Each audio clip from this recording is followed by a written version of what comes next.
Alors, on va y aller. Donc aujourd'hui, on est petit nombre, c'est pas l'examen, donc on a tout le, on n'est pas, ça sera pas très formel. On peut, si vous avez des questions, on peut passer le temps que vous voulez dessus. Donc comme je vous ai dit, on n'a pas eu trop le temps de parler du sens de la vie dans la philosophie contemporaine. Et comme je dis la dernière fois, il y a deux grandes traditions en philosophie contemporaine, ce qu'on appelle la philosophie analytique, puis un peu le reste. Mais dans le reste, une tradition très importante, c'est la phénoménologie, et la phénoménologie qui a donné naissance en partie à la version un peu française de l'existentialisme. Et donc, effectivement, quand on parle du sens de la vie, c'est un peu ce qui vient tout de suite à l'esprit. Mais comme je disais, finalement, ces questionnements qu'on va retrouver, ils ne sont pas formulés directement en termes de sens de la vie, hein. Le sens, la discussion littérale du sens de la vie, c'est plus dans l'autre tradition qu'analytique.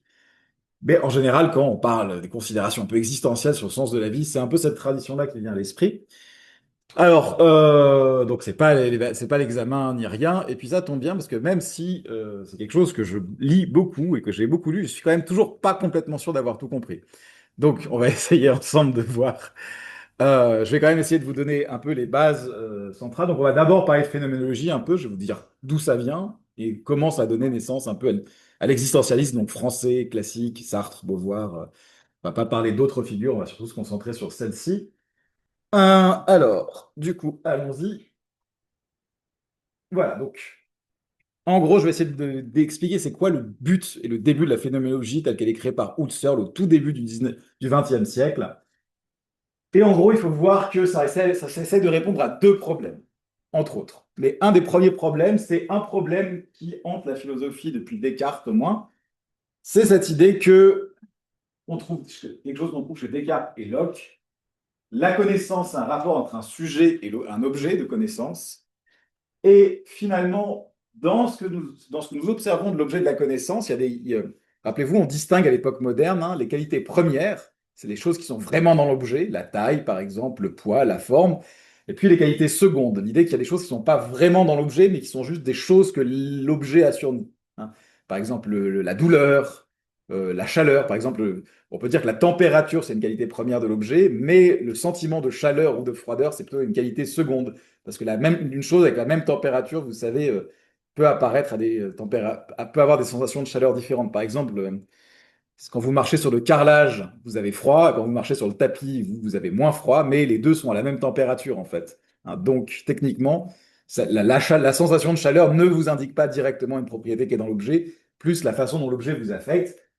Par exemple, même si c'est très discuté en métaphysique contemporaine, pour les philosophes du XVIIe siècle, c'est clair que les couleurs, c'est pas quelque chose qui existe vraiment dans l'objet, hein. C'est l'effet que l'objet a sur votre tête, hein. Et donc, tout le problème depuis le XVIIe siècle, c'est de savoir comment est-ce que ce que j'observe, je sais que c'est vraiment une propriété qui est dans l'objet, ou à quel point je peux penser que c'est juste quelque chose qui existe uniquement dans ma tête, hein. C'était littéralement un peu la question que posait Kant, hein. Pourquoi penser que tout ce qu'on observe, c'est vraiment dans l'objet, ou c'est juste la façon dont l'objet nous apparaît? Hein, donc, la question qui est posée, c'est comment on peut dépasser. Je suis sûr des représentations que j'ai de l'objet, hein. Je suis sûr que j'ai froid maintenant, je suis sûr que je vois du rouge, je suis sûr que je vois des formes bizarres ici, là. Ça, j'en suis sûr parce qu'il y a une certitude absolue de ce que je ressens, hein. Ce dont j'ai conscience d'avoir ces choses-là, j'en suis certain. Mais comment je peux savoir que ces représentations, elles décrivent vraiment des propriétés des objets eux-mêmes? Vous voyez quel était le problème? Donc chez Descartes, rappelez-vous, la solution, c'est de dire, bah, en fait, Dieu m'a créé de telle façon que il n'est pas trompeur, donc certaines, mais pas toutes, de ces représentations doivent correspondre à des propriétés des objets eux-mêmes. Par exemple, toutes les propriétés géométriques comme la forme, la taille, etc. Mais par exemple, on avait vu qu'un philosophe comme Hume dit finalement, ben, on peut jamais être bien sûr, même que le monde extérieur existe. C'est pas parce qu'on a le sentiment que des choses existent que même des choses existent, quoi. Donc il y a vraiment un des défis de la philosophie depuis le XVIIe, XVIIIe siècle, c'est comment on passe de la certitude de mes sensations à même un gramme de connaissance des choses extérieures, quoi. Comment je peux savoir que ce que je ressens décrit quoi que ce soit d'extérieur à moi?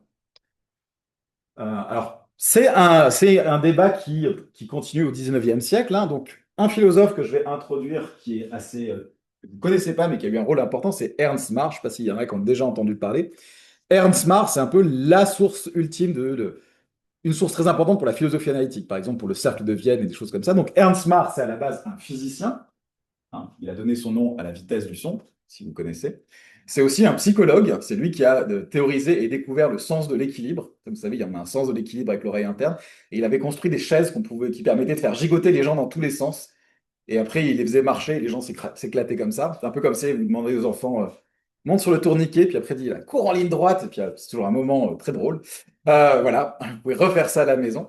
Voilà, donc il avait théorisé le mécanisme de l'oreille interne. Mais il se trouve que Ernst Mach, c'est aussi une grande source d'inspiration parce qu'il a tenu à Vienne la première chaire de philosophie des sciences. Il a été très influent. Alors, comment il est arrivé là, c'est un peu compliqué, mais en gros, c'est quelque chose comme il y avait le fils de quelqu'un qui était influent à l'université de Vienne qui aimait beaucoup Ernst Mach et il s'est retrouvé là. Mais du coup, Ernst Mach, c'est quand même une figure assez importante. Par exemple, Lénine a fait sa thèse sur la philosophie de Mach. Hein, donc, c'était un personnage important. Et Ernst Mach, c'est un empirisme, pire que Hume presque. Hein. C'est quelqu'un qui considère que le but de la science, c'est de permettre de prédire les observations futures à partir des observations qu'on fait maintenant.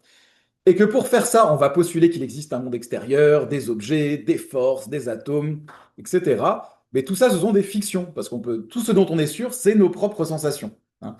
Pour expliquer ces sensations, par exemple, pour expliquer que chaque fois que je tourne la tête ici, il y a les mêmes formes, je vais supposer qu'il y a des gens ici, des objets permanents. Mais ce que dit Marx, c'est oui, il faut le faire, scientifiquement. Mais par contre, je ne peux pas dire que ça existe vraiment. Tout ce qu'on sait qui existe vraiment, c'est mes propres sensations. Là, vous ne voyez pas très bien, mais je pense que je peux l'agrandir. Oups, attendez. Mais par exemple, ça, c'est un dessin qu'a fait Ernst Mach. Et en fait, c'est comment on voit la vraie description du monde selon Mach par rapport à son œil gauche. Là, c'est son nez, en fait. Hein, il dit, voilà, le vrai accès, la seule chose qu'on sait, c'est que quand ça apparaît dans mon œil. Hein. Après, la reconstruction en 3D du monde, tout ça, c'est déjà des inférences, etc. Vraiment, la seule chose dont on est capable, dont on est certain, c'est qu'on a des sense data, hein, des sensations lumineuses qui peuvent être dessinées, décrites comme ça. Mais voilà, oui. Mais la construction 3D, elle vient du fait qu'on regarde dessus. Oui, mais son idée, c'est qu'on ait déjà une sorte d'inférence à partir des données que reçoit chaque œil, en fait. Voilà ce que c'est. Bon, on va critiquer ça dans 5 secondes, mais vraiment, c'est l'idée que, voilà, l'œil gauche reçoit telle information, l'œil droit reçoit telle information, et paf, à partir de là, on va construire, théoriser l'idée qu'il y a des objets en 3 dimensions. Mais vraiment, qu'est-ce que c'est qu'on reçoit? Qu'est-ce que c'est les données de base de la conscience, si vous voulez? Ce sont des tâches lumineuses organisées de telle façon. Déjà, dire qu'il y a des gens ici, ou qu'il y a un rétroprojecteur ici, on est déjà dans 3000 couches d'interprétation de l'expérience. Hein, on n'est pas dans l'expérience directe. Donc ça, on avait déjà parlé un peu de ça avec Hume. Hein, et vraiment, il faut voir que la conception de Marr, elle est très influente. Beaucoup de gens partagent des conclusions semblables. Hein. Même aujourd'hui, si vous allez dans les sphères de gens qui sont pas philosophes, mais qui promeuvent un peu de pensée scientifique, il y a cette idée, voilà, en fait, notre seul accès sur le monde, c'est des données sensibles, et tout le reste n'est qu'interprétation. On est piégé dans nos données, dans notre point de vue, etc. Ce qui est intéressant, c'est que le point de vue est très influent parce que vous le retrouvez aussi finalement dans certaines formes d'art. Hein. Vous savez, c'est l'époque de l'impressionnisme et du pointillisme. Tout le monde voit à peu près ce que c'est. Si vous regardez le point de vue, le point de départ de l'impressionnisme et du pointillisme, c'est vraiment ça. Hein. Là où, classiquement, dans un art très classique, hein, quand même, on aurait tracé les traits qui font le contour de l'arbre et de la maison, comme si on voyait vraiment ces objets comme ça. Ce que disent le pointillisme et l'impressionnisme, c'est finalement tous ces objets sont reconstruits uniquement à partir de taches colorées. Hein. Et ce que fait l'impressionniste, par exemple, c'est faire tout un tas de taches colorées qui font émerger des formes. C'est vous, en tant que personne qui regarde, qui font émerger la force de ces taches colorées. Et le pointilliste, c'est vraiment ça. Hein, si vous vous rapprochez du tableau, c'est juste un ensemble de petits points colorés. Mais quand vous reculez, vous voyez que vous réorganisez vous-même ces points pour donner des formes. Et tous ces courants artistiques, ils s'approchent on est vraiment aussi dans une ère où les gens commencent de plus en plus à s'intéresser à la théorie de la vision, comment fonctionne l'œil, etc. Avec cette idée à la psychophysique, à la psychologie de comment les perceptions sont traitées, avec cette idée qu'on commence par des données très brutes et que énormément de traitements se fait à l'intérieur de nous-mêmes pour reconstruire ces choses-là. Et la question, et ça rejoint vraiment cette question, si vraiment ce à quoi on a accès, c'est des petites taches colorées dans notre champ visuel, comment on peut savoir qu'il y a vraiment des objets extérieurs en 3 dimensions, etc. Vu que tout ça n'est qu'une reconstruction de notre part et pas une donnée brute. Est-ce que ça va? Alors ça, c'est un des... Alors ce problème-là, il va donner naissance à un mouvement qu'on appelle le psychologisme. Donc le psychologisme, c'est quelque chose de très à la mode à la fin du 19e en philosophie. C'est l'idée qu'il faut réduire tous les objets de la connaissance à des données psychologiques, en fait. par exemple, qu'est-ce que la vision nous apprend uniquement qu'il y a certaines tâches colorées, et à partir de là, on fait des inférences pour déduire des choses. Mais on peut appliquer ça à d'autres choses. Par exemple, Mill a écrit un traité de logique très important dans lequel il dit, voilà, en fait, bah, comment on connaît les lois de la logique? Ben, les lois de la logique, c'est juste le fonctionnement de l'esprit humain, et à partir de la généralisation de comment on fonctionne, on crée la logique, hein. Vraiment, la donnée de base, en fait, de la philosophie, c'est le fonctionnement, les données psychologiques humaines. Donc, par exemple, bah, qu'est-ce que c'est le psychologisme en mathématiques? Ça va dire qu'est-ce que c'est les objets mathématiques? C'est des objets que crée l'esprit humain, des objets qui existent dans l'esprit humain. Vous voyez, en gros, tout ça, c'est pas exactement pareil, mais c'est très lié avec cette idée que finalement, à la base de toute connaissance, la source, c'est la psychologie humaine. Toutes les connaissances sont construites à partir de ce qui existe dans l'esprit humain, et c'est dur de dire qu'elles correspondent à quelque chose d'extérieur, en fait. On est un peu enfermé dans la boîte crânienne, si vous voulez. Enfin, pas dans la boîte crânienne, parce que c'est déjà une interprétation, mais il y a vraiment cette idée-là. Et donc, ça va avec ce qu'on appelle l'instrumentalisme, on en a déjà parlé, hein. C'est une théorie aussi qui est très popularisée par Marx. Et les sciences ne décrivent pas la réalité, elles sont uniquement des outils utiles pour faire des prédictions. Ça marche pour la physique, ça marche pour la logique, hein. Pourquoi est-ce qu'on accepte la logique? On ne sait pas si ça correspond à des structures fondamentales de l'univers, mais ça marche bien, en fait, si vous voulez. Et bon, ça, je vais sauter ça parce qu'on va aller un peu plus vite. Bon, juste pour vous dire à quel point les positions de Mars sont extrêmes, hein, pas qu'elles sont fausses, hein, mais elles vont jusqu'au bout. Un débat qui sera célèbre à la fin du 19e siècle en sciences, c'est le débat entre Marr et Boltzmann, qui est son successeur à la chaire de philosophie des sciences à Vienne. Boltzmann, c'est quelqu'un qui a développé la théorie cinétique des gaz, qui explique le comportement des gaz. Vous savez, les gaz grandissent quand ils sont chauds, prennent moins de place quand ils sont froids. Et cette théorie, elle arrive à prédire le comportement des gaz en supposant que les gaz sont faits de petites particules qu'on appelle les atomes. À l'époque, les atomes ne sont pas acceptés en physique, mais la théorie marche très bien. Boltzmann et ses alliés disent, bah, puisque la théorie marche très bien, si on suppose que des atomes existent, c'est que les atomes existent quand même si on ne peut pas les observer à l'époque, les atomes existent. Et Marr, c'est quelqu'un qui va s'opposer à ça en disant non, non, ben, la théorie marche très bien, elle marche parce qu'on suppose des atomes, mais on ne peut pas conclure que les atomes existent, parce que ça, c'est faire de la métaphysique et pas de la science, hein. La science, elle nous dit juste qu'on arrive à prédire le monde si on suppose qu'il est fait d'atomes, mais ça ne veut pas dire qu'il est fait d'atomes, hein. Donc ça, c'est vraiment pour montrer le débat. Alors Boltzmann va le remporter, hein. La plupart de la communauté scientifique va accepter l'existence des atomes bien avant que ça soit accepté, bien qu'avant qu'ils soient observés directement, si tant est qu'on peut les observer directement. Mais c'est vraiment une position qui va rester influente et qui va faire durer le débat. Cette idée que voilà, si vous êtes un scientifique sérieux, vous savez que la seule chose dont vous êtes vraiment certain, c'est ce qui se passe là, hein. Vous savez que vous voyez vous avez cette sensation. Tout le reste, c'est déjà un peu de la métaphysique, si vous affirmez que cette chose-là existe. Donc une des questions philosophiques qui se pose, c'est est-ce qu'il y a un moyen de sortir un peu de cet enfermement progressif qui s'est développé depuis le XVIIe siècle, où finalement, on n'arrive pas à affirmer que quelque chose d'autre existe que notre propre psychisme. Vous voyez un peu la difficulté, ça va jusque-là. Donc ça va être la première difficulté à laquelle va tenter de répondre Husserl. Alors, Husserl, il naît en Autriche, comme vous savez, tout se passe en Autriche à l'époque, soyons assez clairs. Il étudie les sciences et il fait déjà une thèse en mathématiques, et après il passe à la philosophie. Et il publie une première œuvre qui s'appelle La philosophie de l'arithmétique, dans laquelle il défend justement une thèse psychologiste.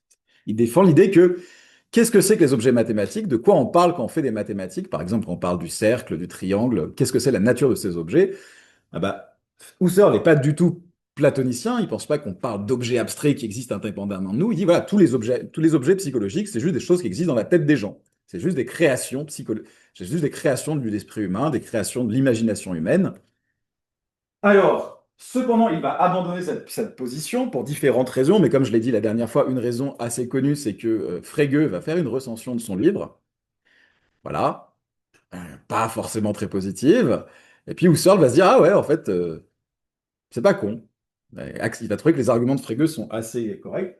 Et il va publier en 1900 à 1901 un ensemble d'écrits qui s'appellent les recherches logiques et qui sont considérés comme un peu le début de la phénoménologie, où il dit, en fait, pour comprendre ce que c'est les objets mathématiques, pour comprendre la nature des objets mathématiques, il faut comprendre comment ils se donnent à nous, quel type de relation on a avec eux.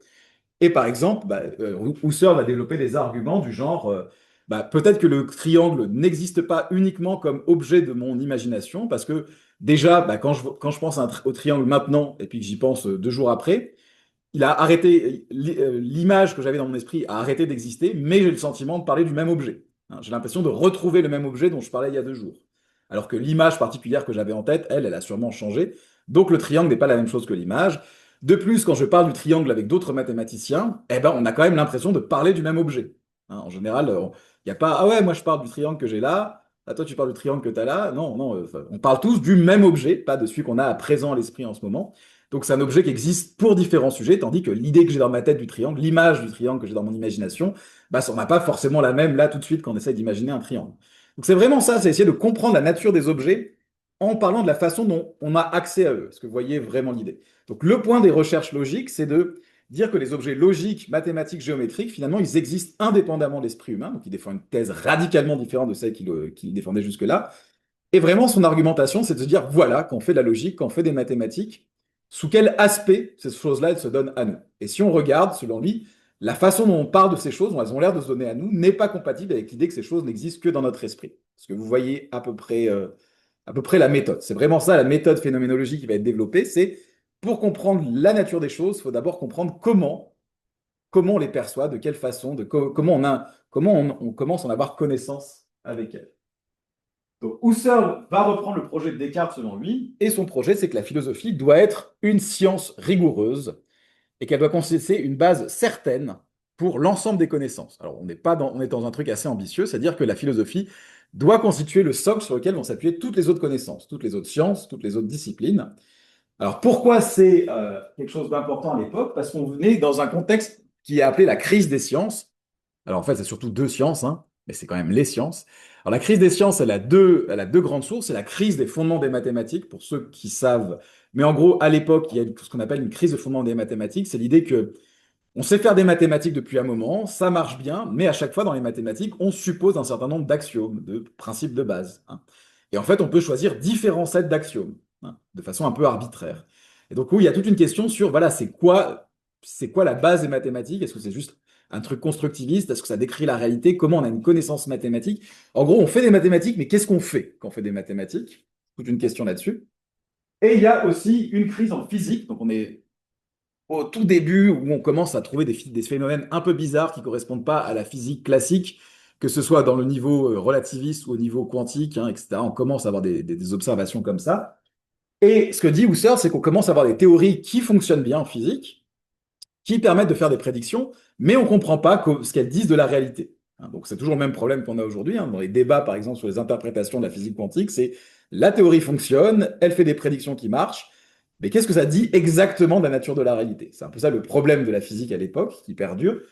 Et l'idée de Husserl, c'est de dire, bah, pour comprendre exactement ce que les maths nous disent sur la réalité, donc les maths marchent, mais qu'est-ce qu'elles disent de la réalité? La physique marche, mais qu'est-ce que ça dit de la réalité? L'idée de Husserl, c'est de dire, bah, il faut comprendre d'où viennent ces sciences, sur quelle base elles sont construites. Comment on part du monde tel qu'on le connaît aux sciences, et quel est le rapport entre les sciences et le monde réel tel qu'on le perçoit. Comment on part de l'observation de ces objets pour arriver jusqu'au modèle scientifique. Et donc, c'est la philosophie qui doit constituer cette base-là en décrivant vraiment la base de la connaissance. D'où vient la connaissance? C'est pour ça que la philosophie, c'est la science première pour Husserl. Elle donne les bases, elle décrit les bases, elle présente les bases sur lesquelles vont se développer les autres connaissances. Et pour Husserl, ça doit nous permettre de comprendre ce que font exactement ces autres connaissances, de quoi elles parlent. Alors, donc, je vous ai dit, Husserl, il se place sous le patronage de Descartes. Il dit quand même que Descartes a fait un certain nombre d'erreurs qu'il ne faut pas refaire. Pour lui, fonder les sciences, ça ne veut pas dire tout prouver par déduction. On ne va pas faire de la déduction mathématique. Et il y a aussi l'idée que, bah, l'autre erreur, on va en parler après, Descartes dit que le sujet est une chose qu'il pense, mais pour Husserl, c'est un contresens de décrire le sujet comme une chose, mais on va y revenir. Qu'est-ce que fait la phénoménologie, du coup, cette discipline que crée Husserl? C'est de décrire la façon dont les objets du monde réel se donnent à nous, de décrire la base dont part toute la connaissance, en fait. Comment le monde se donne à nous, et comment, à partir de là, on va construire toute la connaissance qu'on a. Alors, pour ça, il fait usage du doute cartésien en partant. Alors, il réactualise l'idée de doute cartésien en disant voilà, moi, ce que je vais faire, c'est que je vais décrire la façon dont le monde se donne à nous, sans pour l'instant me demander est-ce que ce que je décris existe vraiment? Est-ce que la façon dont il se donne à moi correspond à leur réalité? Je veux juste décrire notre accès au monde. Comment on a accès au monde? Je vais donner des exemples plus précis dans 5 secondes. Alors, par exemple, et son idée, c'est que décrire les objets, ça va nous permettre de comprendre l'essence des objets et comment ils existent. Il y a l'idée que pour Husserl, il y a l'idée que les choses n'existent pas toutes de la même manière. Hein. Par exemple, cette table, elle existe d'une certaine manière, comme étant une chose qui a des coordonnées spatiales ici et maintenant. Et bah, le triangle mathématique et les lois de la logique, elles ont une existence qui n'est pas tout à fait pareille. Hein, vous voyez. Hein. Par exemple, l'idée, c'est que cette table, si on veut tous la voir, on peut tous la voir, mais on la voit forcément chacun sous un point de vue un peu différent. Tandis que quand on pense, bah, par exemple, au chiffre 2 en mathématiques, bah, en général, il n'y a pas de perspective différente sur le chiffre 2. Hein. On a tous le chiffre 2 à l'esprit et on n'a pas une connaissance partielle de ce chiffre pour Husserl. Donc voilà, l'idée, comme je vous dis, hein, l'idée c'est de, selon Husserl, quand on pratique cette méthode, on voit que le psychologisme est faux parce que plein d'objets se donnent sous une forme qui est pas la même que nos idées internes. On ne peut pas réduire les objets extérieurs à des sensations internes, on ne peut pas réduire les objets thématiques à des données de l'imagination parce que les données de l'imagination, les sensations internes n'ont pas les mêmes propriétés que les objets. Hein, par exemple, cette table, on peut tous la voir en même temps. Et les sensations que j'ai dans mon esprit, bah, il n'y a que moi qui peux les voir. Donc clairement, on n'est pas sur le même type d'objet. C'est clair que la table est autre chose que juste les sensations que j'ai dans mon esprit. Parce que ça va vraiment sur ce type de méthode-là. Alors, je vais vous donner un exemple de ce que Husserl dit. Voilà, par exemple, ça c'est tiré des méditations cartésiennes, qui est un ensemble de conférences que Husserl a donné, qui est censé traditionnellement être une très bonne introduction à la phénoménologie, très accessible, plus que le reste en tout cas. Hein.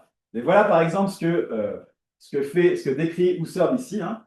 Chaque état de conscience possède un horizon variant conformément à la modification de ses connexions avec d'autres états et ses propres phases d'écoulement. C'est un horizon intentionnel dont le propre est de renvoyer les potentialités de la conscience qui appartiennent à cet horizon même. Ainsi, par exemple, dans chaque perception extérieure, les côtés de l'objet qui sont réellement perçus renvoient aux côtés qui ne le sont pas encore et ne sont qu'anticipés dans l'attente d'une façon non intuitive, comme aspect à venir dans la perception. Alors c'est très technique parce qu'en fait, Husserl a développé son propre langage technique, en vrai, hein, sur une durée d'à peu près 40 ans, donc à la fin, et là on est plutôt dans un écrit tardif. Mais en gros, par exemple, ce que ça veut dire, ce que ça veut dire ça, c'est un truc qui, en fait, si on y pense, est assez simple, et pour Husserl mérite d'être écrit, c'est, par exemple, si je décris cet objet, si je vois cet objet, au moment même où je le vois, même si j'en ai pas conscience, il y a tout un tas d'attentes qui se produisent dans mon esprit. Par exemple, je m'attends à ce que si je passe de ce côté-là, je vais continuer à voir l'objet, mais sous une perspective un peu différente. Hein. La preuve que je m'attends à ça, c'est que si je regardais l'objet et que si je faisais ça, d'un coup, l'objet disparaissait, que je continuais à le voir tout le temps sous le même angle, imaginez un objet, quel que soit le tour que vous faites, vous le voyez toujours sur la même face, vous seriez un petit peu perturbé. Donc ce que dit Husserl, c'est la façon dont les objets physiques se présentent à nous, et se présentent d'une façon à nous très spécifique, comme étant quelque chose qui a un endroit, étant quelque chose qui a plusieurs facettes, où chaque facette va amener à une autre facette si on se déplace et dans laquelle on a tout un tas d'attentes sur ce qui va se produire. Hein. Par exemple, pour Husserl, c'est aussi important qu'un objet physique, il se donne à moi comme quelque chose que vous voyez. Hein. Si je vous disais, voilà, il y a un rétroprojecteur et que d'un coup, je vois que vous ne le voyez pas, bah, ça violerait mon concept d'objet physique, si vous voulez. Donc l'idée de Husserl, c'est vraiment de décrire comment le monde se donne à nous pour comprendre la multiplicité des objets qui peuplent le monde. Alors les objets physiques, c'est facile, mais après, comme je vous dis, il y a plein d'autres objets. Il y a les objets mathématiques, il y a les autres personnes. Hein. L'idée, c'est que vous-même, vous n'êtes pas complètement des objets physiques. C'est pas une affirmation sur le matérialisme ou pas, hein, selon Husserl, c'est que j'ai des attentes vis-à-vis de vous qui ne sont pas forcément les mêmes que par rapport au rétroprojecteur.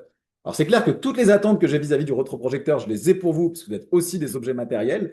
Mais par exemple, il y a un certain nombre de choses supplémentaires que j'attends de vous. Hein. Et donc, ça fait que vous êtes un type différent d'objet. Vous n'avez pas la même ontologie exactement que le rétroprojecteur.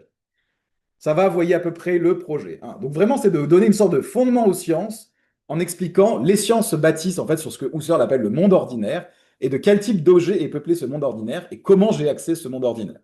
Ça va, ça?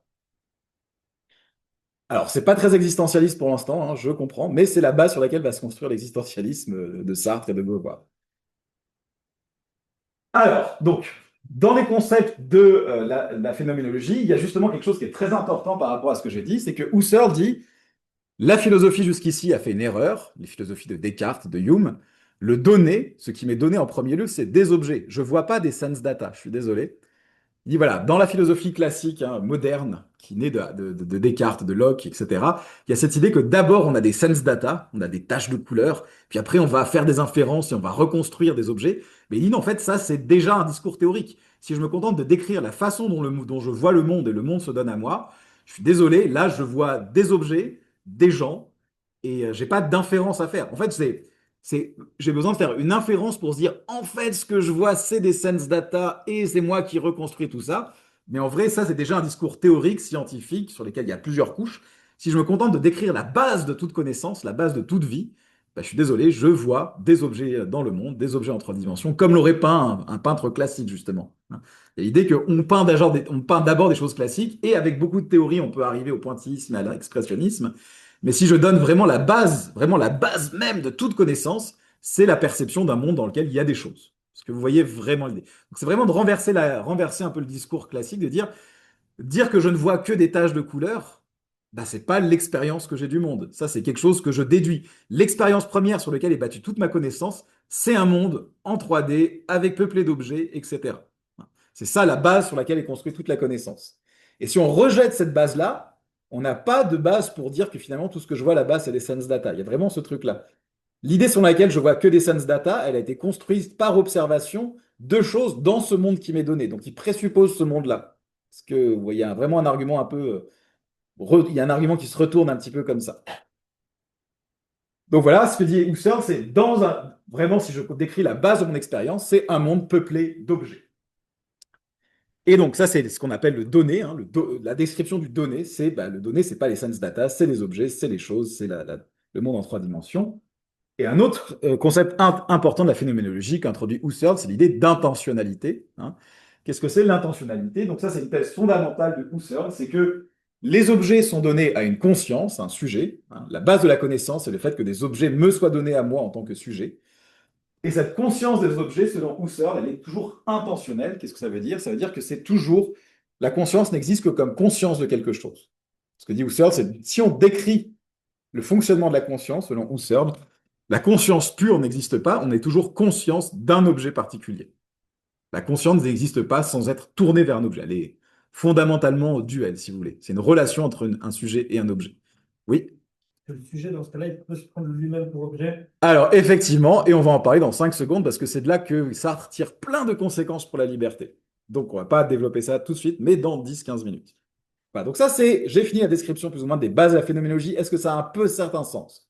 Donc, à la base, la phénoménologie, c'est vraiment un projet hyper théorique de refonder toutes les sciences et la connaissance humaine, Husserl est à fond dedans, sur la base de la description des bases mêmes de la connaissance. Et ces bases mêmes de la connaissance, selon Husserl, quand on les décrit, c'est la conscience qui prend conscience des objets qui peuplent le monde. OK?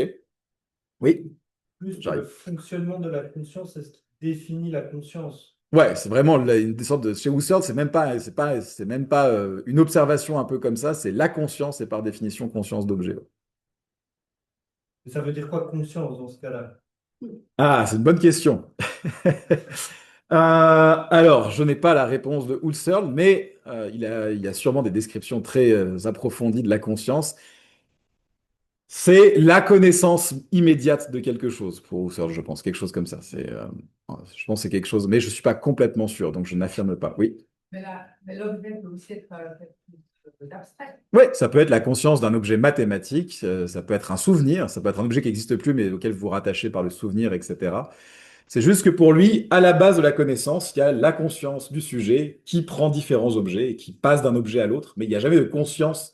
Alors pourquoi c'est important? Parce que ça a l'air un peu tautologique, hein, c'est vraiment que finalement, dans la description à laquelle arrivent des empiristes comme Hume et Marr, la conscience, finalement, elle n'a pas d'objet extérieur, elle est perdue dans ses propres affects, la façon dont elle est affectée.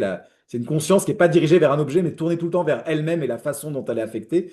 Et ce que dit Husserl, c'est à la base, la conscience, elle est toujours, peut-être qu'elle se trompe, peut-être que l'objet n'existait pas, mais elle est toujours dirigée vers quelque chose comme si c'était un objet extérieur à elle, en fait. Donc, Voilà, exactement. Il n'y a pas de. D'ailleurs, c'est assez intéressant. Il y a beaucoup de discussions sur la thèse de Husserl dans la recherche actuelle à partir de justement d'états altérés, méditation, etc., etc. Et c'est très dur de savoir exactement comment on prouve qu'à chaque fois, il n'y a pas de conscience d'objet parce que des fois, les gens rapportent en disant, bah oui, à un moment, j'avais l'impression de ne plus être moi-même, de ne plus avoir conscience de rien. Et puis les chercheurs disent, oui, mais en même temps, vous arrivez à vous en souvenir. Donc, Est-ce qu'il n'y avait pas quand même un petit quelque chose, quoi? Donc c'est assez difficile à réfuter. Alors, pour ces idées-là, elles vont être très importantes pour Sartre. Donc ça, oui. On a peut-être une erreur de chronologie, parce que personne a posé aussi la phénoménologie. Alors, Bergson, c'est pas une erreur de chronologie, c'est la même période. Mais chez Bergson, il n'y a pas ce projet de fournir une base à toute la science. En fait, Bergson, c'est plus quelqu'un qui va s'appuyer sur les sciences, qui connaît beaucoup les sciences, qui discute beaucoup dans ses livres, pour tirer des théories métaphysiques sur la nature de l'esprit humain, la nature du monde. Et c'est vrai que Bergson décrit beaucoup l'expérience intérieure des individus, mais pas comme si c'était la base sur laquelle doit se construire toute la philosophie. Vraiment, le projet phénoménologique chez Husserl, c'est que la philosophie doit être avant tout description. Tandis que chez Bergson, très vite, on passe de la description à des thèses métaphysiques fortes. Par exemple, que l'esprit que la matière n'est qu'une forme d'esprit affaibli qui s'est un peu désintensifié, que par exemple le monde existe parce qu'il y a une force vitale qui le parcourt. Il y a des thèses très très intéressantes chez Bergson, mais du coup on n'est pas uniquement dans la description chez Bergson. Vraiment, l'idée de Husserl, donc, il a écrit énormément de choses très techniques, mais son idée c'est que le travail philosophique, c'est un travail descriptif. Il décrit la façon dont le monde s'offre à nous. Alors, celui qui va populariser justement la phénoménologie en France, c'est Sartre, donc c'est pour ça qu'on passe à Sartre. Donc Sartre, on en a parlé, hein. À un moment, il a une bourse pour aller étudier en Allemagne et il va aller justement et étudier les textes de Husserl et il va découvrir aussi Heidegger dans les années 30. Et il va peu à peu essayer d'introduire la philosophie en France. Et donc un texte très connu, je pense que je l'ai mis sur Moodle, mais si je ne l'ai pas mis, demandez-le-moi, c'est un court extrait, un court texte qu'on trouve dans Situation 1. C'est des situations, je ne sais plus combien il y a de tomes, 10, 12 ou un truc comme ça, j'en sais rien. C'est tout un recueil des textes de Sartre, articles au fur et à mesure de sa vie. Et donc, il a un article très connu qui s'appelle Une idée fondamentale de la phénoménologie de Husserl, l'intentionnalité. Et pour lui, c'est vraiment la phénoménologie de Husserl, ça retourne complètement la philosophie sur sa tête, c'est quelque chose de complètement nouveau. C'est pour ça que j'ai fait cette introduction un peu longue pour que vous compreniez un peu l'enthousiasme de Sartre, parce qu'a priori, l'intentionnalité, ça n'a pas d'être une idée folle comme ça, hein. Disons, toute conscience est conscience de quelque chose. Ok, merci. Mais en fait, Sartre trouve que ça va énormément à contre-courant des philosophies de son temps. Alors j'ai pris quelques extraits de Sartre pour vous montrer un peu son super enthousiasme, hein, contre la philosophie digestive de l'empiriocriticisme. Alors l'empiriocriticisme, c'est la théorie de Marx, hein, justement. C'est cet empirisme très critique. Il y a une question? Ouais, Dirigé, ouais, c'est ça. pas dans le sens Intentionnel. Non, non, c'est vraiment ça, ça porte sur quelque chose. Ouais. C'est comme ouais, ça a sens plus oui, ça a plus le sens médiéval, quoi. Intentio, ouais. Donc, contre la philosophie digestive de l'empiriocriticisme, du néocantisme, contre tout psychologisme, hein, donc c'est pas que j'ai insisté sur le psychologisme, ça reste encore un débat à l'époque. Husserl ne se lasse pas d'affirmer qu'on ne peut pas dissoudre les choses dans la conscience. Alors peut-être que là, vous arrivez à comprendre cette phrase. C'est vraiment l'idée que dans les autres philosophies, dans le kantisme, dans le psychologisme classique, dans l'empirisme classique, finalement, on dit, je ne sais pas si les choses existent, finalement, tout ce que je peux affirmer, c'est ce qui se passe dans mon esprit, hein. Et il dit, voilà, ce qui est génial chez Husserl, c'est qu'il dit, voilà, les objets existent, hein. Vous voyez cet arbre-ci, soit, mais vous le voyez même à l'endroit où il est, au bord de la route, au milieu de la poussière, seul et tordu, et sous la chaleur, à 20 lieues de la côte méditerranéenne. Il ne saurait entrer dans votre conscience, car il n'est pas de même nature qu'elle. Vous croyez, bon, allez, on va passer sur Bergson, bloup. La conscience et le monde sont donnés d'un même coup, extérieur par essence à la conscience, le monde est par essence relatif à elle. C'est que Husserl voit dans la conscience un fait irréductible qu'aucune image physique ne peut rendre. Sauf peut-être l'image rapide et obscure de l'éclatement. Connaître, c'est s'éclater vers, s'arracher la moite intimité gastrique pour filer là-bas, par-delà soi, vers ce qui n'est pas soi, là-bas, près de l'arbre et cependant hors de lui, car il m'échappe et me repousse. Et je ne peux pas plus me perdre en lui qu'il ne se peut se diluer en moi, hors de lui, hors de moi. Donc vraiment, l'idée, ce que Sartre trouve très sexy dans la description husserlienne du monde, c'est cette idée que finalement, le monde, c'est pas juste une vague image que j'ai en moi, puis je me demande, est-ce que ça correspond à quelque chose de réel? Hein, c'est sa description de la conscience comme vivant toujours tendu vers l'extérieur, toujours tendu vers des objets extérieurs. C'est pas par une sorte d'inférence que finalement la conscience se dit il existerait peut-être quelque chose. La conscience, elle vit toujours comme dirigée vers quelque chose d'extérieur. Ça va, vous voyez. Donc il y a vraiment juste un. Alors je sais pas si c'est vraiment un argument, mais en tout cas c'est vraiment un rejet de toutes les formes classiques de philosophie qu'il y avait jusqu'ici. Donc voilà, par exemple, s'il continue ensuite, hein, j'ai parlé d'abord de la connaissance pour me faire mieux entendre. la philosophie française qui nous a formés ne connaît plus guère que l'épistémologie. Oui, oui, c'est une autre époque. Mais pour Husserl et les phénoménologues, la conscience que nous prenons des choses ne se limite point à leur connaissance. La connaissance ou pure représentation n'est qu'une des formes possibles de ma conscience, de cet arbre. Je puis aussi l'aimer, le craindre, le haïr, et ce dépassement de la conscience par elle-même qu'on nomme intentionnalité se retrouve dans la crainte, la haine et l'amour. Haïr autrui, c'est une manière encore de s'éclater vers lui. C'est se trouver soudain en face d'un étranger dont on vit, dont on souffre, d'abord la qualité objective de haïssable. Voilà que tout d'un coup, ces fameuses réactions subjectives, haine, amour, crainte, sympathie, qui flottaient dans la saumure malodorante de l'esprit, s'en arrachent. Elles ne sont que des manières de découvrir le monde. Ce sont les choses qui se dévoilent soudain à nous comme haïssables, sympathiques, horribles, aimables. C'est une propriété de ce masque japonais que d'être terrible, une inépuisable, irréductible propriété qui constitue sa nature même. Ah non, je vais continuer parce qu'il y a une phrase très jolie. Et non la somme de nos réactions subjectives à un morceau de bois sculpté. Husserl a réinstallé l'horreur et le charme dans les choses. Il nous a restitué le monde des artistes et des prophètes, effrayants, hostiles, dangereux, avec des havres de grâce et d'amour. Alors qu'est-ce que ça veut dire en gros?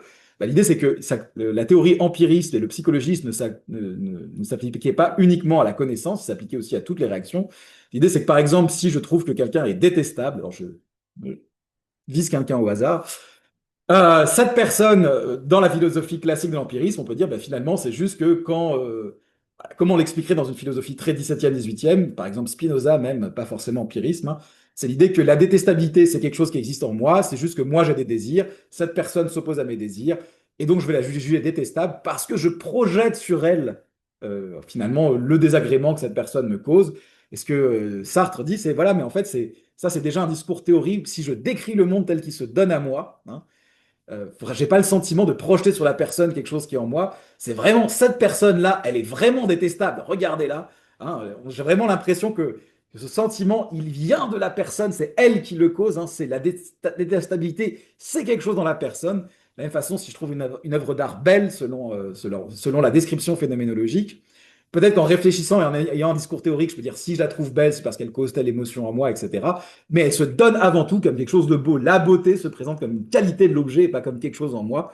Donc il dit voilà, dans le monde tel qu'il est décrit par Husserl, on n'est plus juste un esprit qui réagit un peu à sa vie intérieure, on est quelque chose qui est dirigé vers des objets extérieurs qui ont des qualités, un monde un peu coloré, hein, comme il dit. Donc le texte est plein de métaphores, il n'y a pas vraiment d'argument. Hein. Ce que dit juste Sartre, c'est que la façon de voir de la phénoménologie, c'est une façon de décrire le monde qui est radicalement différente de celle qui a été devenue un peu dominante en philosophie dans les années précédentes. Où finalement, c'est pas, on ne fait pas que décrire la conscience humaine, et peut-être que ça correspond à quelque chose, mais on décrit la façon dont elle se rattache au monde, dont elle vit le monde, et dont elle vit les choses comme étant belles, détestables, etc. Ce que vous voyez vraiment. Hein. Vous n'êtes pas obligé d'adhérer à ça, mais c'est vraiment ça que Sartre trouve dedans. Vous pouvez lire le texte, il est assez court. C'est beaucoup de métaphores, mais normalement, avec ce que j'ai dit, vous pouvez comprendre la plupart des métaphores. Alors voilà, du coup, Sartre est très fan de la phénoménologie, il va développer le reste de sa philosophie dessus, pas que, mais en grande partie sur la phénoménologie. Il a une petite camarade de jeu qui s'appelle Simone de Beauvoir, qui a à peu près le même parcours intellectuel que lui, et pas, elle n'est pas en reste, hein, on va voir. D'ailleurs, je préfère les exemples de Beauvoir que ceux de Sartre, parce que le garçon de café, c'est bien gentil, mais voilà. En général, les deux vont en fait plus ou moins créer de concert une forme d'existentialisme qui se crée sur la phénoménologie. Alors bien sûr, traditionnellement, il y avait un peu cette idée que c'est Sartre qui avait mené le mouvement, puis Beauvoir suivait un peu derrière, puis elle avait juste écrit le deuxième siècle en appliquant ça aux femmes, c'était bien gentil. Mais l'historiographie révise un peu l'idée que finalement, c'est plus un effort co-construit. Il passait tellement de temps à échanger intellectuellement que c'est assez difficile de voir quelles sont les contributions de l'un et de l'autre dans tout l'édifice théorique. La seule différence étant que Beauvoir écrit mieux, quoi, finalement. Voilà, je plaisante. Mais voilà. Alors, qu'est-ce que c'est la généalogie de l'existentialisme phénoménologique? En fait, on va pas en parler des masses parce que j'ai pas envie et on n'a pas le temps. Husserl, un des principaux élèves de Husserl, c'est Heidegger. Donc, Heidegger, vous avez sûrement entendu parler, que ce soit pour sa philosophie ou pour ses opinions politiques. Voilà, voilà. Alors, Heidegger, c'est quelqu'un qui reprend la philosophie de Husserl, la méthode phénoménologique de Husserl.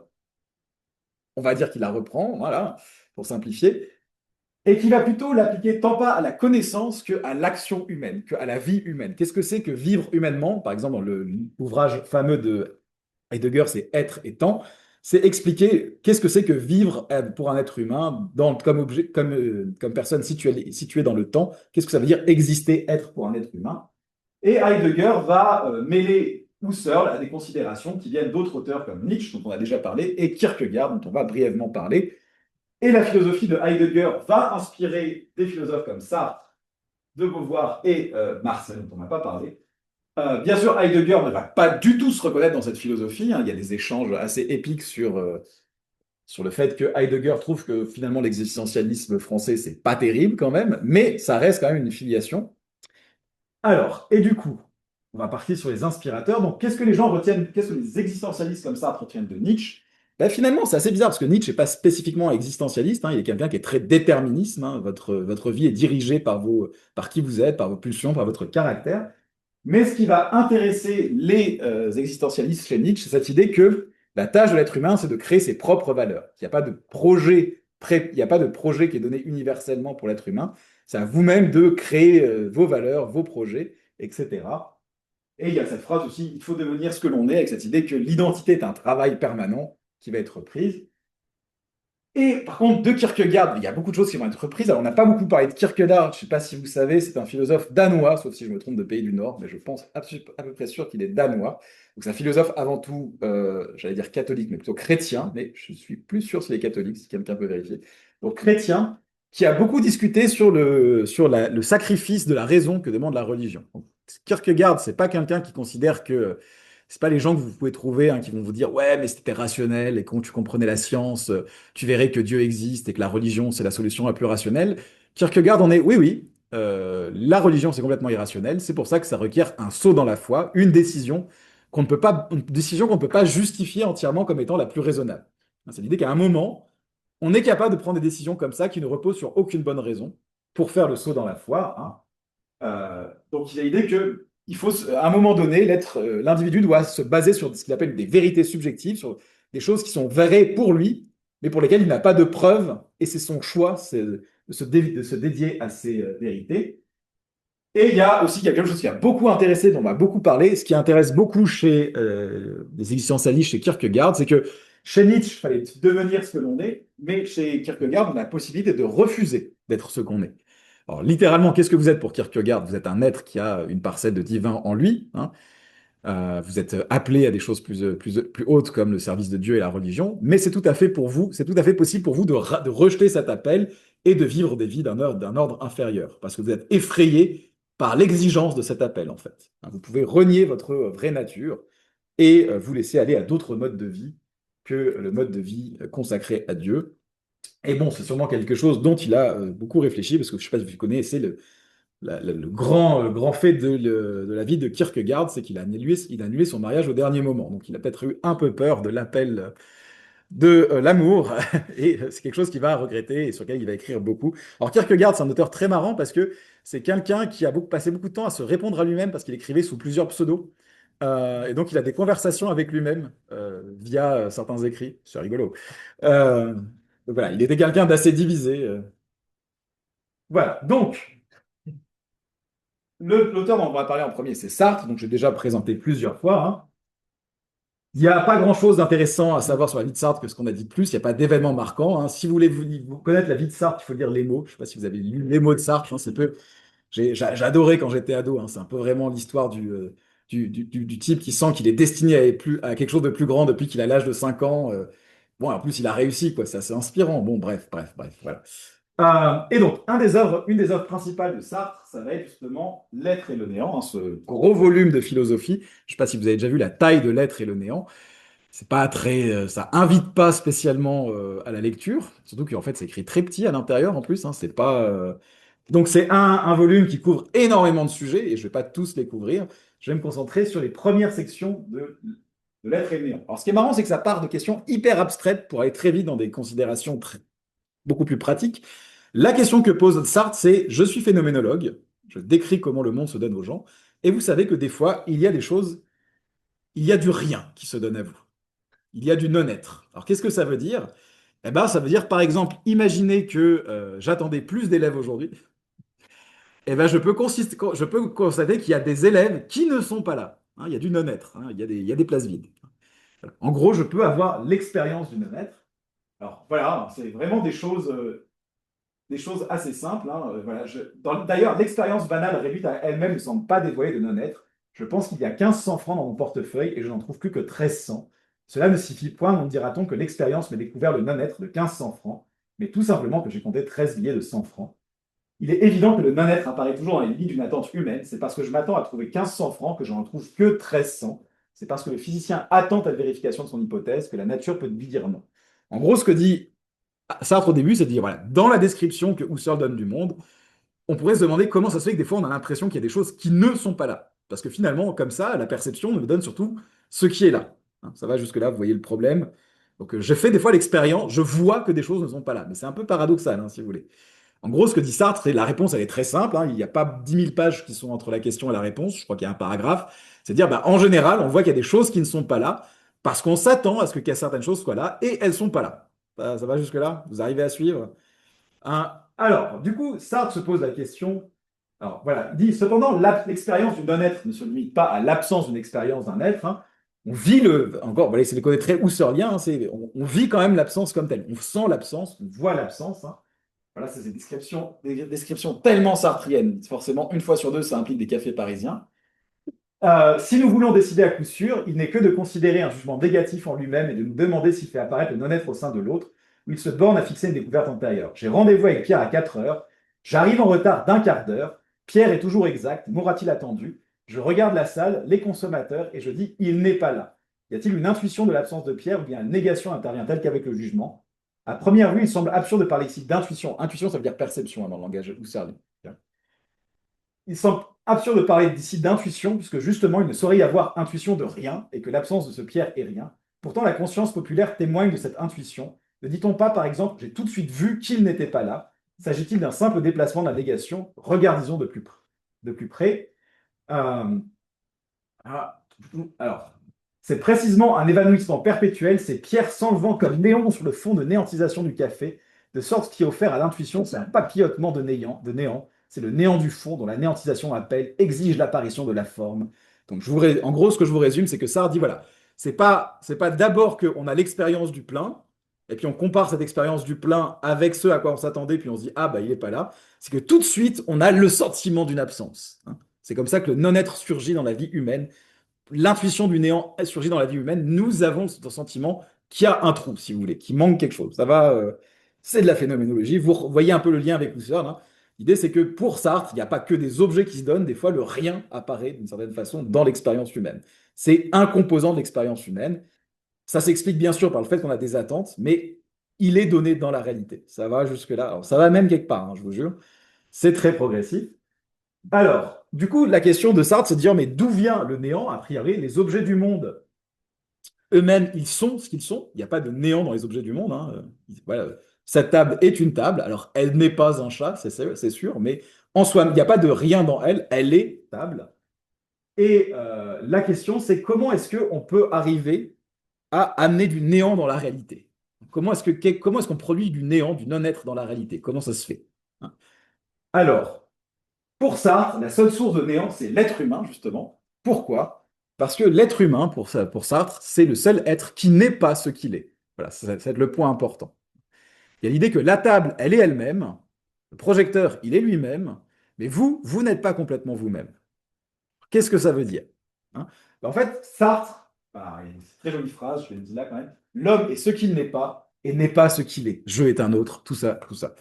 Alors, pourquoi? Il y a vraiment une réflexion intéressante derrière, je me moque un peu, mais en gros, en fait, Sartre reprend l'idée, le schéma husserlien, avec l'idée que moi-même, en un sens, je suis une conscience. Je suis une conscience auquel les objets se donnent, une conscience qui voit le monde, une conscience qui peut vous prendre pour objet. Ok? Ça va jusqu'ici? Mais justement, comme l'avait posé une question, je peux aussi me prendre moi-même pour objet. Je peux penser à moi-même, je peux me regarder moi-même, je peux regretter être moi-même, enfin voilà, plein de choses. Hein.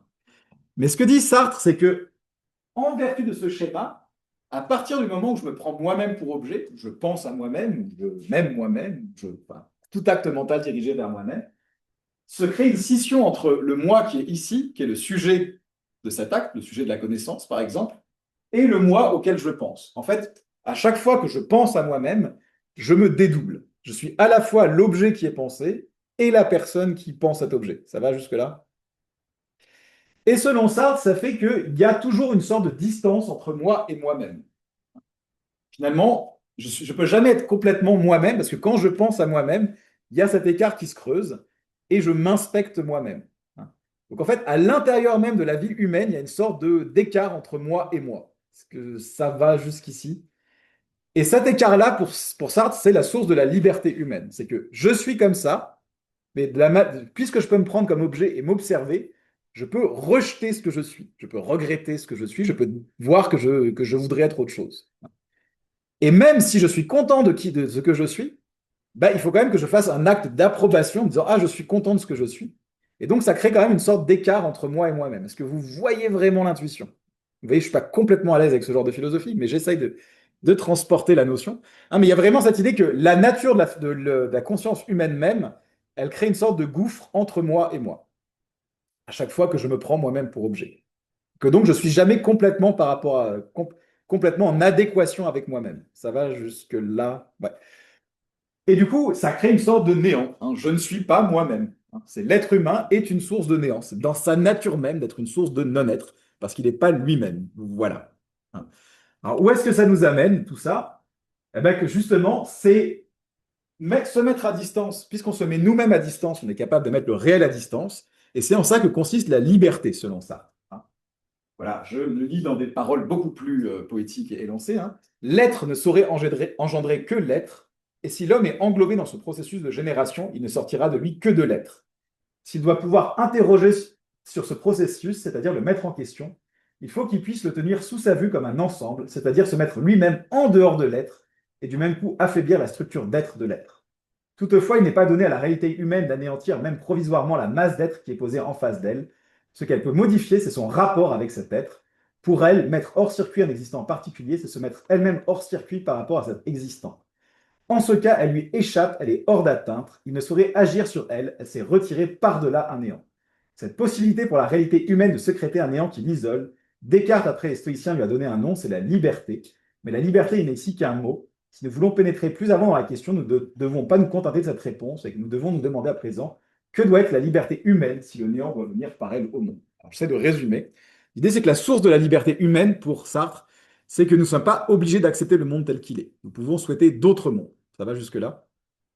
Donc ça veut dire qu'on est capable de s'extraire du monde pour penser à des mondes qui ne sont pas. On peut comparer ce qui est à ce qui n'est pas. Donc la source de liberté, elle vient dans cette mise à distance du réel. Pour Sartre, cette mise à distance du réel, elle est permise par le fait que nous sommes des êtres conscients, sur lesquels déjà, même dans notre nature, il y a toujours une mise à distance entre nous et nous-mêmes. Oui. Alors ça va pas être ça, il va y avoir de l'angoisse, on va y arriver. On va y arriver, ça va être, on va s'angoisser, ça va être la source de l'angoisse. Hein. De toute façon, il y a vraiment cette idée que de toute façon, vous n'êtes jamais en paix, parce que vous êtes toujours... Vraiment, chez Sartre, il y a vraiment cette description, je ne vais pas trop y entrer, mais assez intéressante, qui parle à certaines personnes et qui a l'air complètement alien à d'autres personnes. Par exemple, Sartre a vraiment ce sentiment que chaque fois qu'il a réagi émotionnellement d'une certaine manière, il a toujours ce sentiment que finalement, il aurait pu faire le choix de réagir autrement. Qu'il y a toujours une sorte, il y a jamais une sorte de mécanisme, il aurait toujours pu prendre une certaine distance et que finalement, on fait toujours un peu exprès, même quand on réagit émotionnellement pour Sartre. Il y a toujours une sorte il y a toujours cette distance qui fait qu'on n'est jamais complètement soi-même, donc il y a toujours une petite distance possible. Oui, c'est assez bizarre, mais il y a des gens à qui ça parle beaucoup comme description, cette idée que finalement, vous avez le sentiment que vos réactions sont pas toujours 100% authentiques, sont jamais 100% authentiques. Il y a toujours une petite dose où vous auriez pu faire autrement. Oui. À distance, c'est son non-être qui prend la distance. Alors le non-être, c'est l'écart qui est entre lui et lui-même. C'est ça, c'est la distance. Le non-être lui-même, c'est la distance.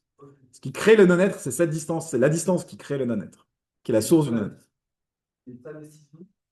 Et après, sa décision va créer une distance. C'est parce qu'il y a une distance qu'il peut prendre une décision. S'il n'y avait pas de distance, il serait lui-même, il n'y aurait pas de décision à prendre, il agirait selon sa propre nature pour Sartre. Il faut vraiment voir que pour lui, l'idée, c'est que les animaux, tout ça, ça agit un peu comme des automatismes instinctifs. Il n'y a pas de choix véritable. Le choix, ça suppose justement cette distance-là, le choix véritable. Donc c'est cette distance-là qui permet le choix, dans ce sens-là. Et cette distance-là, sa distance-là, elle est due au fait que de la structure de la conscience humaine qui fait qu'il y a d'un côté le sujet et de l'autre l'objet. Donc quand je réfléchis à moi-même, il y a déjà cette distance. Rien que le fait de penser à soi-même crée cette distance entre moi qui pense et moi qui ai pensé. Ça va? C'est pas forcément très simple, hein, je vous préviens. Ouais, c'est un petit peu difficile. Hein. Donc voilà, ça je vais accélérer. Hein, mais en gros, la source de la liberté, selon Sartre, c'est notre capacité à nier le réel. Voilà. C'est pour ça que le néant est important. C'est d'où vient la liberté? Elle vient de notre capacité à rejeter la réalité et à vouloir une autre réalité différente de celle qui est ici et maintenant. Pour ça, agir et faire un choix, c'est de se dire je voudrais que le monde soit comme ça alors qu'il n'est pas comme ça. Et donc ça suppose une sorte de distance vis-à-vis du réel, distance qui prend sa source dans la distance que j'ai d'abord vis-à-vis de moi-même. Ça va jusque-là? Voilà par exemple ce que dit Sartre. Il faut ici inverser l'opinion générale et convenir de ce que ce n'est pas la dureté d'une situation ou les souffrances qu'elle impose qui sont motifs pour qu'on conçoive un autre état de choses où il en irait mieux pour tout le monde. Au contraire, c'est à partir du jour où on peut concevoir un autre état de choses qu'une lumière neuve tombe sur nos peines et sur nos souffrances et que nous décidons qu'elles sont insupportables. En gros, pour Sartre, c'est d'abord parce que l'être humain est capable d'imaginer d'autres possibilités que sa situation peut parfois lui paraître insupportable, et pas le contraire.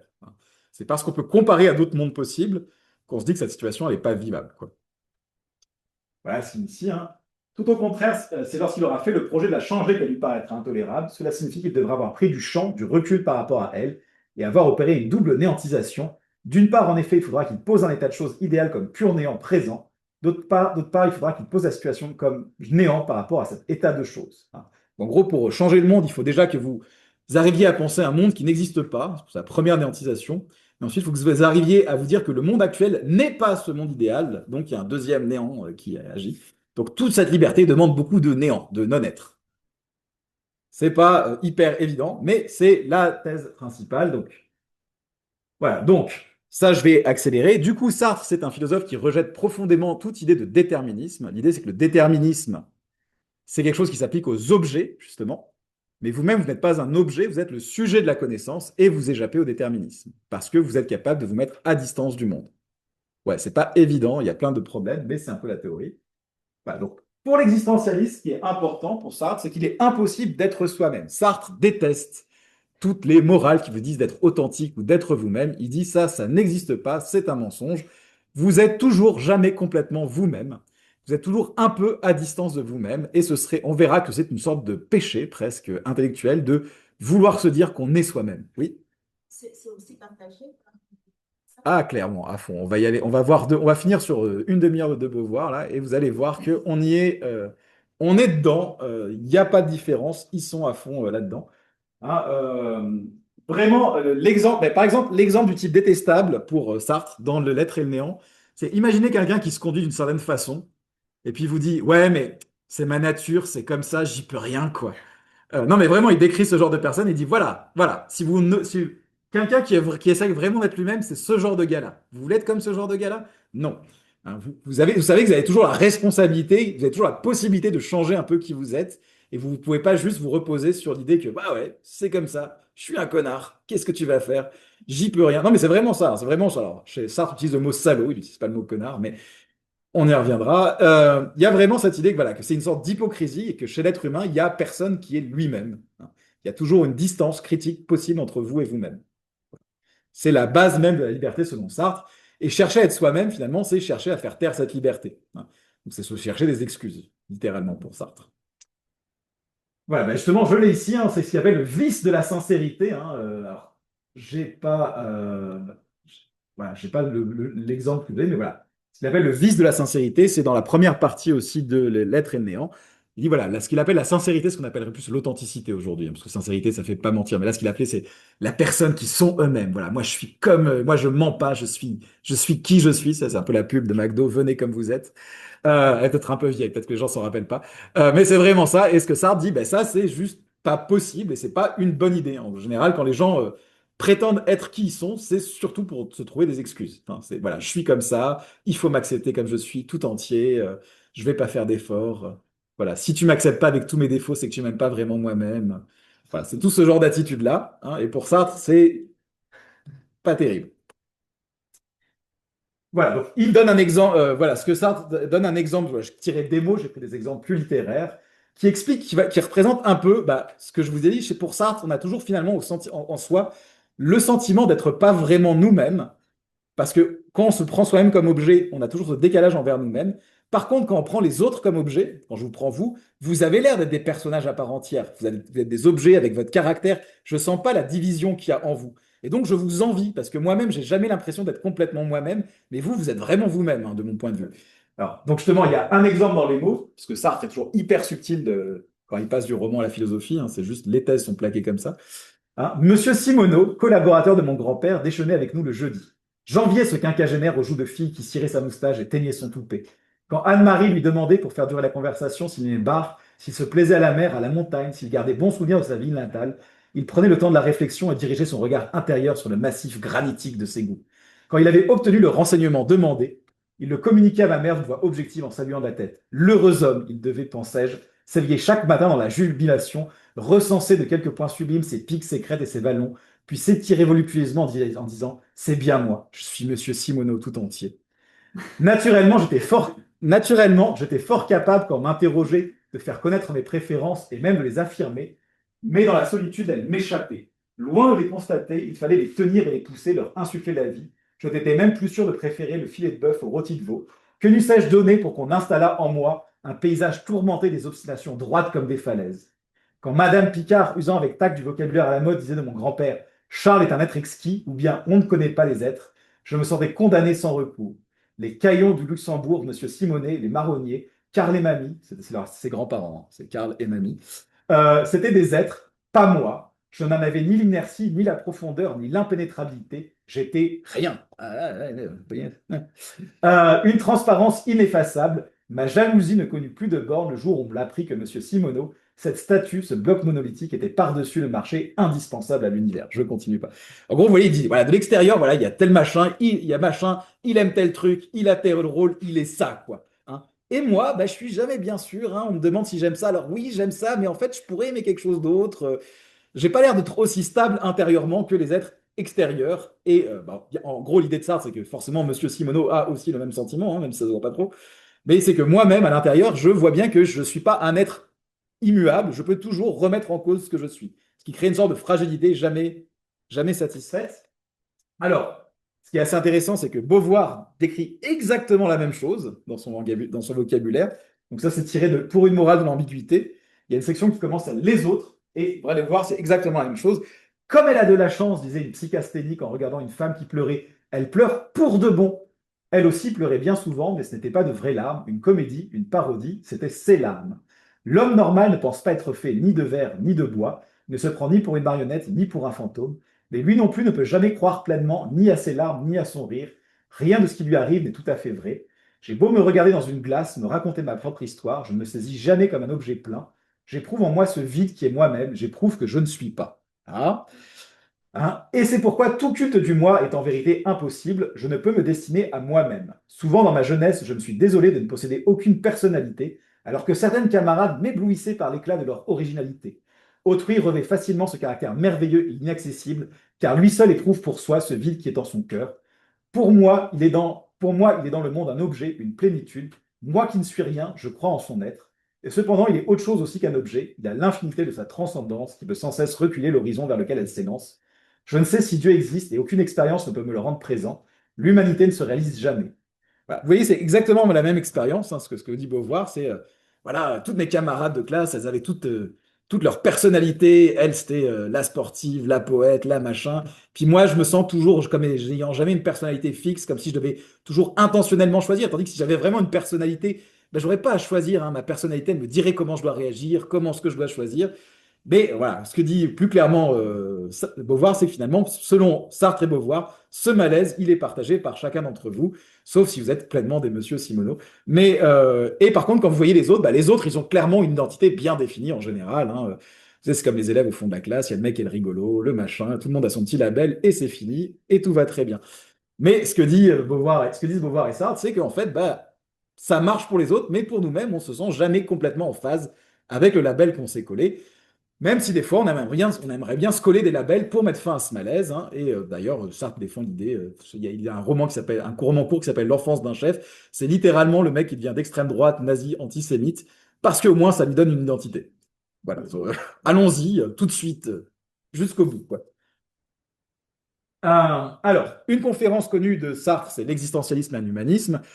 un texte qu'on retrouve beaucoup. C'est un texte qui, en vrai, est pas terrible, même du point de vue de Sartre et Beauvoir. C'est-à-dire que c'est une conférence de vulgarisation vraiment qu'ils ont donnée, hein, vraiment genre 1 heure maximum, que Sartre a donné.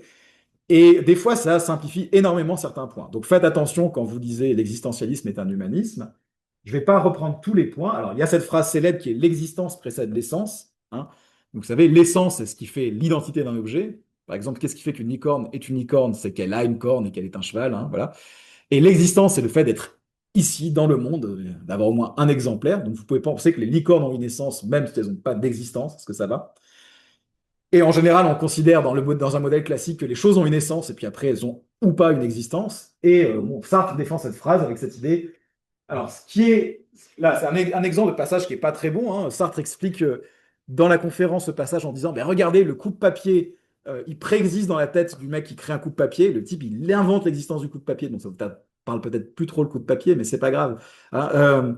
Voilà, le type crée l'idée de coupe-papier, donc il a l'essence du coupe-papier dans la tête, et ensuite il le crée, donc le coupe-papier existe. Donc pour les objets, l'existence vient après l'essence. Mais comme il n'y a pas de Dieu qui a créé l'homme, il n'y a pas eu d'essence avant. C'est vraiment l'argument de Sartre dans la conférence. Puis c'est un argument un peu bizarre pour expliquer la citation, parce que même les cailloux, la plupart la plupart des objets naturels n'ont pas été créés intentionnellement, et Sartre ne va pas dire que leur essence précède leur existence. Donc qu'est-ce que ça veut dire que l'existence précède l'essence? En fait, là, une définition, une explication plus claire dans l'existentialisme de cette définition, c'est en fait ce que je vous ai dit. C'est que l'être humain a toujours une distance. Un caillou, c'est un caillou, un rétroprojecteur, c'est un rétroprojecteur. Mais comme l'être humain a toujours la capacité à prendre une distance par rapport à lui-même, il peut renier ce qu'est l'être humain jusqu'ici et changer de comportement, hein. Il peut créer tout à fait une nouvelle forme d'humanité en changeant ses comportements grâce à sa liberté. Donc il n'y a pas d'essence fixe qui obligerait les êtres humains à se comporter de cette façon, hein. Vraiment, l'idée de Sartre, c'est que chaque fois qu'on agit d'une certaine façon, on crée un peu une sorte de défaut qui va devenir la nouvelle essence de l'espèce humaine. Donc, pour prendre un exemple très simple, l'idée c'est que, bon, bah, si on prend des comportements sexistes, par exemple, c'est pas un truc polémique, hein, c'est vraiment un exemple simple, c'est il y a des cultures dans lesquelles c'est considéré comme, bah oui, c'est les hommes, ils sont comme ça, qu'est-ce qu'on peut y faire, quoi. Donc, c'est un peu l'essence de l'homme d'être un peu sexiste sur les bords, de mettre les mains au cul, etc. Je veux dire, bon, il faut les excuser, ils sont comme ça, hein, c'est comme ça. Et l'idée c'est que plus les gens choisissent de faire des actes qui ne collent pas avec cette image, plus l'idée de ce qu'est un être humain va changer finalement, de ce qu'est bon, dans ce cas-là, un homme va changer, avec l'idée que ses comportements ne font pas partie de son nature, mais sont des décalages par rapport à ce qu'il peut faire. Donc, c'est l'idée que à chaque fois qu'on agit, c'est vraiment une phrase que Sartre dit, chaque fois qu'on agit, on choisit l'humanité en fait. On donne une nouvelle image de ce qu'est l'essence humaine. Oui. C'était plus pour apporter une précision avec la citation que vous avez mis avant, qui était l'homme est ce qu'il n'est pas, Ouais, et n'est pas ce qu'il est, qui revient aussi à dire que l'existence précède l'essence, exactement. dans le sens où il devient, Ouais, au fur et à mesure, il se construit lui-même. tout à fait, c'est ça, ouais.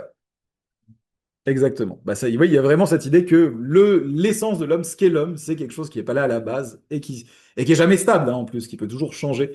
Donc, en fait, c'est vraiment, ça dit, on choisit ce qu'est l'humanité par nos actions, en fait. Parce que justement, ce décalage à l'intérieur de la conscience humaine qui fait que l'homme est jamais réductible à ce qu'il est. Ça veut dire, alors, c'est-à-dire que, alors, Sartre et Beauvoir sont pas complètement débiles, hein. Ils nient pas l'idée qu'il y a plein de déterminants qui pèsent sur nos vies, que nos actions, elles sont limitées par plein de facteurs économiques, naturels, etc. Par exemple, si vous prenez le deuxième sexe de Beauvoir, elle dit pas, voilà, bah, la femme choisit comment elle va vivre et youpla, quoi. On va dire, bah, c'est assez contraint par les circonstances extérieures. Mais pour reprendre le vocabulaire des existentialistes, un vocabulaire très important, c'est qu'ils ne parlent pas de nature humaine, mais souvent de conditions. Il y a l'idée que nos choix sont jamais déterminé, mais limité par un ensemble de conditions. Et la condition, elle peut changer, hein, historiquement, et c'est ça qui va limiter nos choix, mais il n'y a pas de nature qui dicte nos choix. L'idée, c'est que la condition, c'est quelque chose qui vient limiter l'espace des choix disponibles, mais ce n'est pas la cause de nos choix. Est-ce que vous voyez la distinction entre les deux, hein? Alors, je vais un peu vite parce qu'on a bientôt fini. Donc, une application de ce principe, c'est le deuxième sexe, hein. Voilà, la phrase célèbre, c'est on ne naît pas femme, on le devient. Ben, en gros, c'est l'existence précède l'essence appliquée à la condition féminine. C'est l'idée que bah il y a pas de, il y a eu plein de théories sur qu'est-ce que c'est l'essence de la femme, du féminin sacré, tout ce que vous voulez. Mais aucune de ces théories n'est fixe parce que, en tant qu'être humain, les femmes ont la capacité de changer un peu changer un peu ce qui est considéré comme la nature féminine, en partie de leur choix. Il n'y a pas de nature féminine stable, comme je disais tout à l'heure, il n'y a pas de nature masculine stable. Ces natures-là, elles se créent par une accumulation de choix individuels de la part des femmes, mais aussi des hommes, hein. Et du coup, la théorie principale du deuxième siècle, c'est ça. Il y a des conditions féminines. Par exemple, Beauvoir défend l'idée qu'il y a des conditions féminines assez stables qu'on va retrouver un peu partout, comme juste le fait que la femme tombe enceinte. Ça change, c'est quand même, et pas l'homme en général. Donc ça fait quand même un certain nombre de différences assez fondamentales dans la vie féminine versus la vie masculine. Ça décrit aussi le fait d'avoir les règles régulièrement, qui ont créé plein de mythes autour de la femme, etc. Mais malgré ces conditions un peu stables, la nature, il n'y a pas de nature fixe du féminin, elle est déterminée selon les époques différemment. Alors, du coup, une thèse forte de l'existentialisme, c'est que quels que soient les choix que je fais, je suis toujours libre et responsable de mes choix. Alors, il faut bien le comprendre, hein, on n'est pas libre dans le sens où on peut faire tout ce qu'on veut, hein. On est libre dans le sens où ce sont toujours nos choix. C'est ce sens-là. Vous savez, il y a une phrase, j'avais déjà dit la dernière fois, il y a une phrase connue de Sartre qui est «On n'a jamais été aussi libre que sous l'occupation». Voilà, qu'est-ce que ça veut dire? Ça veut dire que c'est pas qu'on avait beaucoup de choix, mais ça veut dire que c'est là que les choix étaient clairement signifiants, hein. C'était vos choix. Voilà. Et donc, d'où vient cette liberté selon Sartre et Beauvoir? C'est l'idée que les choix se basent sur les valeurs qu'on donne aux objets, et les valeurs ne sont pas dictées par les objets eux-mêmes. Les valeurs que prennent les objets pour nous, elles sont dictées par nos projets de vie, nos choix, hein. Et donc, c'est parce que on peut, c'est parce que de toute façon, c'est la thèse de l'être et le néant. C'est assez compliqué, mais on peut choisir de mettre plus de valeur sur certaines choses que d'autres, que le choix sont libres. Il y a jamais l'excuse, chez Sartre, on va le voir, chez Sartre et Beauvoir, on verra, il n'y a jamais l'excuse de mais j'étais obligé de faire ça parce que c'était bon, quoi. Hein, il y a toujours cette idée que non, il n'y a pas de bonté extérieure qui vous dicte votre choix, qui peut vous excuser en disant ce choix était forcément le bon choix. C'est vous qui avez choisi de donner cette bonté-là à tel choix. Alors, je suis désolé, je dois aller un petit peu vite. Alors, un exemple mais je vais quand même prendre ça parce que c'est assez connu, ce serait déjà embêtant de le sauter. Donc, il y a un exemple très connu dans L'existentialisme est un humaniste, donc je m'excuse pour ceux qui l'ont lu parce que c'est vraiment l'exemple bateau, mais un exemple supposément réel. Donc voilà. Donc, pour vous donner un exemple qui permet de mieux comprendre le délaissement. Alors, qu'est-ce que c'est le délaissement pour Sartre? C'est l'idée que les choix sont les nôtres. Il n'y aura personne jamais pour nous dire quel choix est le bon. Vous ne pouvez pas outsourcer le choix, hein. Vous ne pouvez pas dire, ah, j'ai pas envie de choisir, il faut que quelqu'un choisisse pour moi, hein. Pour Sartre, c'est pas possible pour une raison très simple. Pour vous donner un exemple qui permet de mieux comprendre le délaissement, je citerai le cas d'un de mes élèves qui est venu me trouver dans les circonstances suivantes. Son père était brouillé avec sa mère et d'ailleurs incliné à collaborer. Donc on est dans la Seconde Guerre mondiale, hein. Son père était brouillé avec... voilà. Son frère aîné avait été tué dans l'offensive allemande de 1940 et ce jeune homme, avec des sentiments un peu primitifs mais généreux, totalement une phrase de prof, désirait le venger. Sa mère vivait seule avec lui, très affligée par la demi-trahison de son père et par la mort de son fils aîné, et ne trouvait de consolation qu'en lui. Ce jeune homme avait le choix, à ce moment-là, entre partir pour l'Angleterre et s'engager dans les forces françaises libres, c'est-à-dire abandonner sa mère ou demeurer auprès de sa mère et l'aider à vivre. Il se rendait compte que cette femme ne vivait que par lui et que sa disparition, et peut-être sa mort, la plongerait dans le désespoir. Il se rendait aussi compte qu'au fond, concrètement, chaque acte qu'il faisait à l'égard de sa mère avait son répondant, dans ce sens qu'il l'aidait à vivre au lieu que chaque acte qu'il le ferait pour partir et combattre était un acte ambigu qui ne pouvait se perdre dans les sables et ne servir à rien. Par exemple, partant pour l'Angleterre, il pouvait rester indéfiniment dans un camp espagnol en passant par l'Espagne. Il pouvait arriver en Angleterre ou à Alger et être mis dans un bureau pour faire des écritures. Voilà. Ce garçon hésite entre partir dans la résistance ou rester s'occuper de sa mère. Donc il vient demander conseil à son prof de philosophie, ce qui arrive tout le temps, bien sûr. Je vous jure. Par conséquent, il se trouvait en face de deux types d'actions très différents, une concrète, immédiate, mais ne s'adressant qu'à un individu, ou bien une action qui s'adressait à un ensemble infiniment plus vaste, une collectivité nationale, mais qui était par là même ambiguë et qui pouvait être interrompue en route.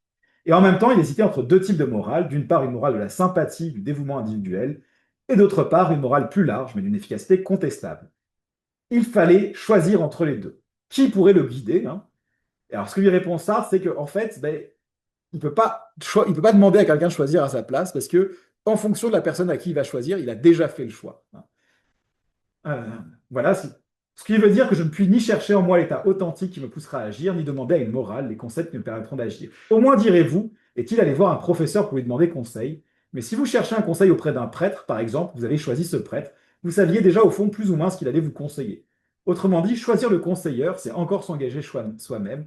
La preuve en est que si vous êtes chrétien, vous direz consulter un prêtre. Mais il y a des prêtres collaborationnistes, des prêtres attentistes, des prêtres résistants. Lequel choisir? Et si le jeune homme choisit un prêtre résistant ou un prêtre collaborationniste, il a déjà décidé. En gros, ce que dit Sartre, c'est vous pouvez aller chercher vous pouvez chercher quelqu'un qui fera le choix à votre place, ça peut être une personne, mais en général, le choix de la personne est déjà un peu indicatif du choix que vous allez faire, hein. En tout cas, vous devez déjà choisir la personne et c'est pas neutre. Vous pouvez choisir une morale, mais comme dit Sartre, il y a plusieurs morales quand même en philosophie, je ne sais pas si vous vous rendez compte, et selon le système que vous allez choisir, bah, vous avez déjà un peu plus ou moins choisi la réponse. Donc il y a vraiment, c'est ce que Sartre appelle le délaissement dans cette conférence, c'est l'idée que vous êtes obligé de choisir. Les choix ne peuvent pas être faits pour vous, et parce que vous devez forcément choisir qui va choisir pour vous. Il y a un peu un truc comme ça chez Descartes quand il dit, dans le discours de la méthode, j'aurais beaucoup aimé qu'on me dise quoi penser, mais j'ai vu que les gens n'étaient pas d'accord, donc du coup, je ne pouvais pas choisir moi-même qui me dire quoi penser. C'est un peu le problème pour ça. Vous devez toujours forcément, le choix vous retombe toujours sur vous. Il n'y a pas de moyen, il y a pas de, vous pouvez vous mentir à vous-même, mais il n'y a pas de moyen honnête de vous dire ah, j'ai pas choisi, c'est quelqu'un qui a choisi pour moi. Non, il n'y a pas possible. Et donc, ce délaissement-là, c'est une source de ce qu'on appelle l'angoisse, qui est un concept que Sartre et Beauvoir vont reprendre à Kierkegaard.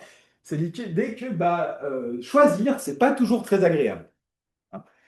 Le sentiment que finalement on est totalement libre et que donc ce qu'on va faire, on en est entièrement responsable parce que c'est notre choix, c'est une perspective et que donc c'est moi qui porte la responsabilité de mon choix, hein, et personne d'autre. C'est une perspective qui n'est pas toujours très agréable, selon Sartre et Beauvoir, qui peut provoquer une certaine forme d'angoisse. Donc l'angoisse, c'est le sentiment négatif qu'on a devant notre propre liberté et qui va conduire certaines personnes à vouloir nier qu'ils sont libres, à vouloir rejeter leur liberté, à vouloir trouver quelque chose qui permet de ne pas avoir à affronter cette liberté. Ok. Alors justement, on va finir sur un texte de Beauvoir, où Beauvoir décrit toute une galerie de personnes qui choisissent différentes stratégies pour pas avoir à assumer le fait qu'elles sont libres. Il y a plusieurs stratégies possibles, je vous les offre. Alors, elles sont toutes très très bien. Donc, pour Beauvoir, on va prendre ce livre qui s'appelle Pour une morale de l'ambiguïté. C'est assez marrant parce que vraiment, c'est vraiment un truc qui lui a été commandé par une maison d'édition comme intro à la philo morale pour les élèves. Alors, si vous avez lu le texte est très bien, c'est un grand classique, mais c'est clairement pas une introduction didactique aux grandes théories morales qui existaient à l'époque, hein. C'est un peu lâché. Mais c'est un livre très très bien, hein. On l'utilise souvent, on peut l'utiliser. Il y a pas mal de profs qui l'utilisent au collège, c'est très accessible. Et comme je vous ai dit, les exemples sont bien mieux que ceux de Sartre en général pour appliquer la théorie. Donc Beauvoir, on va dire, c'est le Evil Twin de Sartre, hein. C'est des gens qui ont passé vraiment la plus grande partie de leur vie pour vraiment un destin hyper soudé l'un à l'autre. Alors ça, j'aime bien juste l'histoire. Beauvoir a raconté toute sa vie dans plusieurs romans biographiques qui commencent avec La force de l'âge. Elle n'a pas raconté toute sa vie parce qu'elle a laissé de côté certains petits écarts qui lui ont valu, voilà, qui ont valu une mauvaise réputation et qui bizarrement ne sont pas dans son autobiographie. Je ne sais pas si vous voyez tous à peu près de quoi on parle sur Beauvoir. Maintenant, c'est plus connu, hein, effectivement, mais à une certaine époque, ça restait un peu confidentiel. Euh, voilà, donc faites pas ça avec vos élèves. Voilà. Hein, première chose. Alors, c'est assez marrant parce que c'est quelqu'un qui vient d'une famille qui, à la base, est assez riche, mais ils font faillite et du coup, ils sont obligés d'envoyer leur fille faire des études pour gagner de l'argent. À quoi ça tient le destin? C'est assez marrant. Elle fait des études de lettres, elle est reçue à l'agrégation et c'est là qu'elle rencontre Sartre pendant la préparation de l'agrégation. Elle va ensuite enseigner au lycée. Elle va être évoquée d'éducation nationale. Voilà, voilà. Elle va ensuite écrire tout un tas de romans et de livres de philosophie, dont un qui va gagner le prix Goncourt qui s'appelle Les Mandarins, qui est assez peu lu aujourd'hui, puisque ça décrit vraiment la vie intellectuelle de l'époque, puis c'est vraiment un roman à clé où des figures correspondent vraiment à des gens de l'époque. Mais c'est un roman qui a cette citation qui est légendaire, et donc je la mets ici parce que je l'adore, c'est « Je suis un intellectuel ». Ça m'agace qu'on fasse de ce mot une insulte. Les gens ont l'air de croire que le vide de leur cerveau leur meuble les couilles. Avouez qu'elle est quand même très très jolie. Donc c'est une phrase tirée de ce roman-là. Donc voilà. Du coup, l'anti-intellectualisme est quand même quelque chose qui existe depuis un petit moment, hein, parce que c'est une phrase de 54. Voilà. Donc dans la morale de l'ambiguïté, Beauvoir est très intéressé par justement l'angoisse que les gens ressentent devant la prise de conscience de leur liberté. Et justement, elle dit que cette angoisse, elle émerge à l'adolescence. Elle a toute une théorie de la crise d'adolescence qui est basée sur son existentialisme, qui est assez intéressante. Elle dit voilà, quand vous êtes petit, le monde a l'air solide. Il y a des piliers, des règles qui ont l'air immuables et naturelles. Elle dit voilà, qu'est-ce que vous pensez quand vous êtes petit? Vous pensez ça? Le monde véritable, c'est celui des adultes, où il ne lui est permis que de respecter et d'obéir. Donc elle parle de l'enfant. Naïvement victime du mirage du pour autrui, il croit à l'être de ses parents et de ses professeurs. Il les prend pour des divinités que ceux-ci cherchent vainement à être et dont ils se complaisent à emprunter l'apparence devant des yeux ingénus. Les récompenses, les punitions, les prix, les paroles d'éloge ou de blâme lui insufflent la conviction qu'il existe un bien, un mal, des fins en soi, comme il existe un soleil et une ligne. Il y a un code rigide, le bien et le mal sont bien définis. Dans cet univers de choses définies et pleines, il croit être lui aussi de façon définie et pleine. Il est un bon petit garçon ou un mauvais sujet. Il s'y complaît. Alors ça, c'est une théorie assez intéressante de Beauvoir et Sartre. C'est des fois, même si on vous colle une étiquette négative dessus, genre t'es le cancre, t'es le mauvais élève, t'es le trublion, les gens endossent cette étiquette parce qu'au moins ça leur donne une personnalité, un être consistant, quoi. C'est ça que je suis, voilà. Si quelque chose au secret de lui-même dément cette conviction, parce que déjà chez l'enfant, il y a quand même déjà cette distance de lui-même à lui-même, il dissimule cette tare, il se console d'une inconsistance qu'il n'attribue qu'à son jeune âge en misant sur l'avenir. Plus tard, il deviendra lui aussi une grande statue imposante. En attendant, il joue à être un saint, un héros, un voyou. Il se sent pareil à ces modèles dont ses livres dessinent pour lui à gros traits des images sans équivoque, explorateur, brigand. Et même quand la joie d'exister est la plus forte, quand l'enfant s'y abandonne, il se sent protégé contre le risque de l'existence par ce plafond que des générations humaines ont édifié au-dessus de sa tête.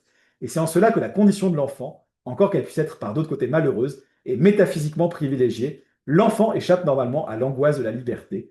Il peut être à son gré indocile, paresseux, ses caprices et ses fausses ne concernent que lui. Elle ne pèse pas sur la terre, elle ne saurait entamer l'ordre serein d'un monde qui existait avant lui, sans lui, où il est en sécurité par son insignifiance même. Il peut faire impunément tout ce qui lui plaît, il sait que rien jamais n'arrivera par lui, tout est donné déjà, ses actes n'engagent rien, même pas lui-même. Donc l'enfant, il n'y a pas trop d'angoisse de la liberté, parce que d'un côté, ce que fait l'enfant a en général pas beaucoup de conséquences, et en plus, les adultes sont là pour le rassurer sur le fait qu'il y a des règles strictes, il y a des choses qu'il faut faire, des choses qu'il ne faut pas faire, et en plus, ils le mettent dans des cases assez définies. Voilà, toi tu es la bonne élève, toi tu es le rigolo, etc. Et donc tout le monde est très content, il n'y a pas d'angoisse, on sait qui on est, même si au fond on voit que c'est pas tout à fait ça, on peut jouer. Arrive la crise qui est, alors ça je vais le passer, alors où est-ce que j'ai, arrive la crise d'adolescence. Alors si je vais te parler de ça, je vais juste passer, c'est Beauvoir qui dit qu'il y a des gens qui essayent de se reconduire comme des enfants, hein, pour de revenir dans un état infantile, et elle blâme les femmes. Voilà, elle dit il y a des femmes qui, celles qui vont justement militer contre l'émancipation féminine à cet âge-là, à cette époque-là, les femmes qui sont contre le vote des femmes.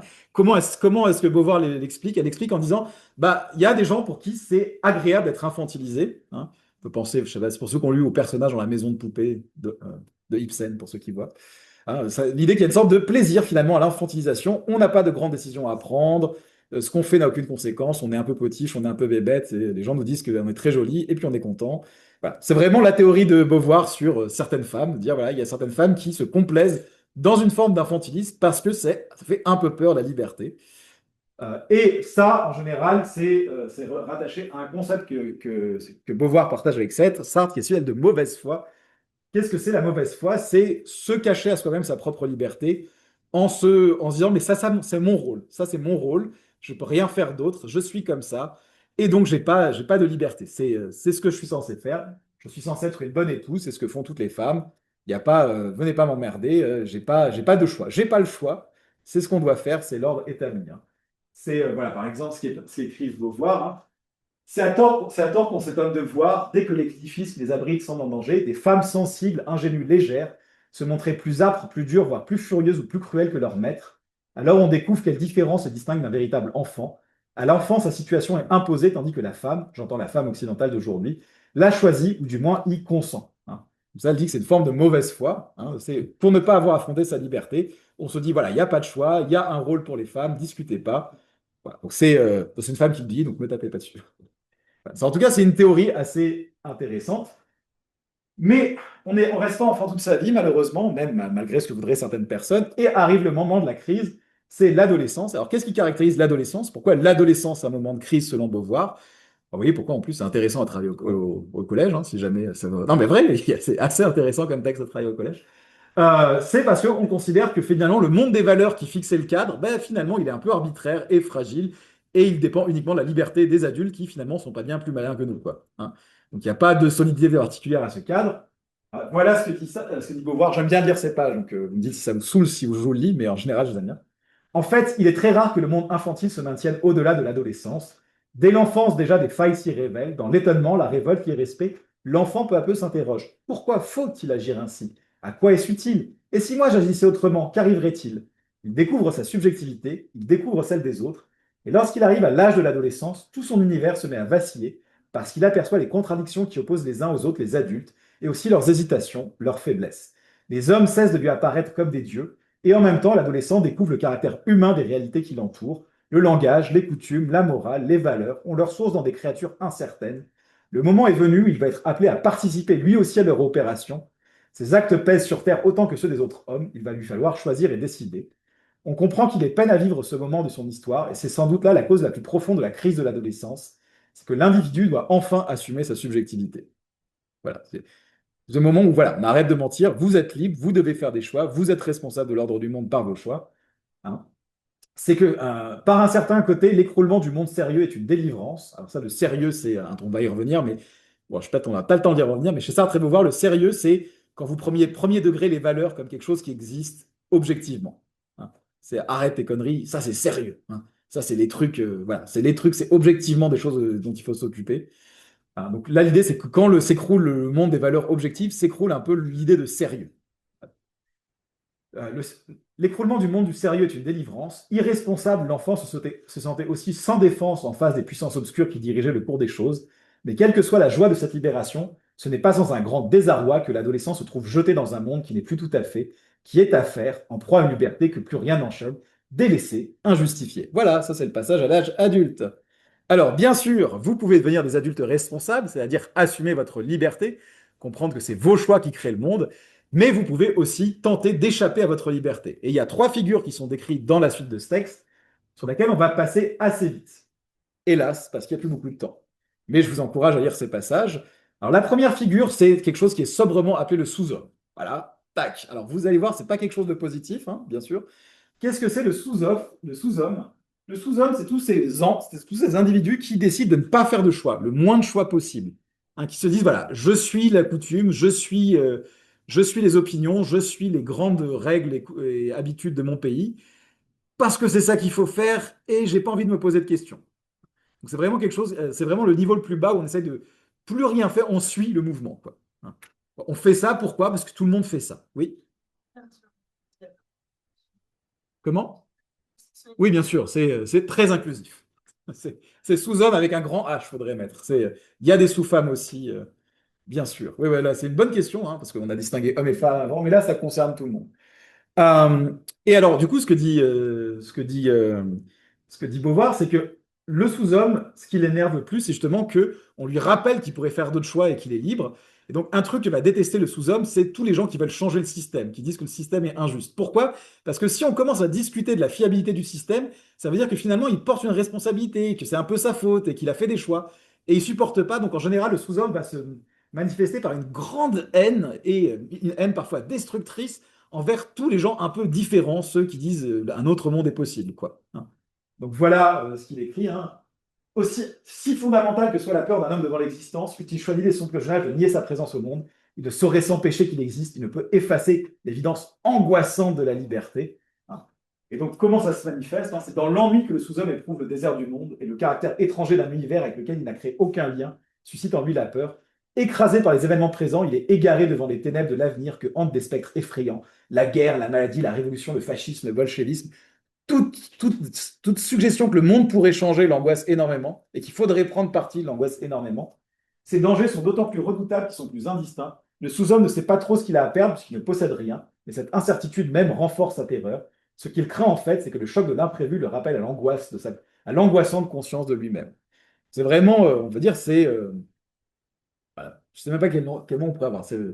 Voilà, quelqu'un c'est le conformiste le plus total. Et du coup, il y a une sorte de haine de l'anticonformiste parce qu'il ne veut pas qu'on lui rappelle que le conformisme est un choix, si vous voulez. Parce que pour lui, ce serait de ne pas avoir de choix. Alors, la deuxième figure de l'homme qui nie sa liberté, c'est le sérieux, justement. Qu'est-ce que c'est le sérieux? C'est se battre pour des valeurs, mais ça c'est très bien, Sartre n'est pas contre, hein, de Beauvoir non plus, mais c'est que faire comme si ces valeurs, elles s'imposaient à tout le monde, comme si on n'avait pas le choix de suivre ces valeurs. Hein.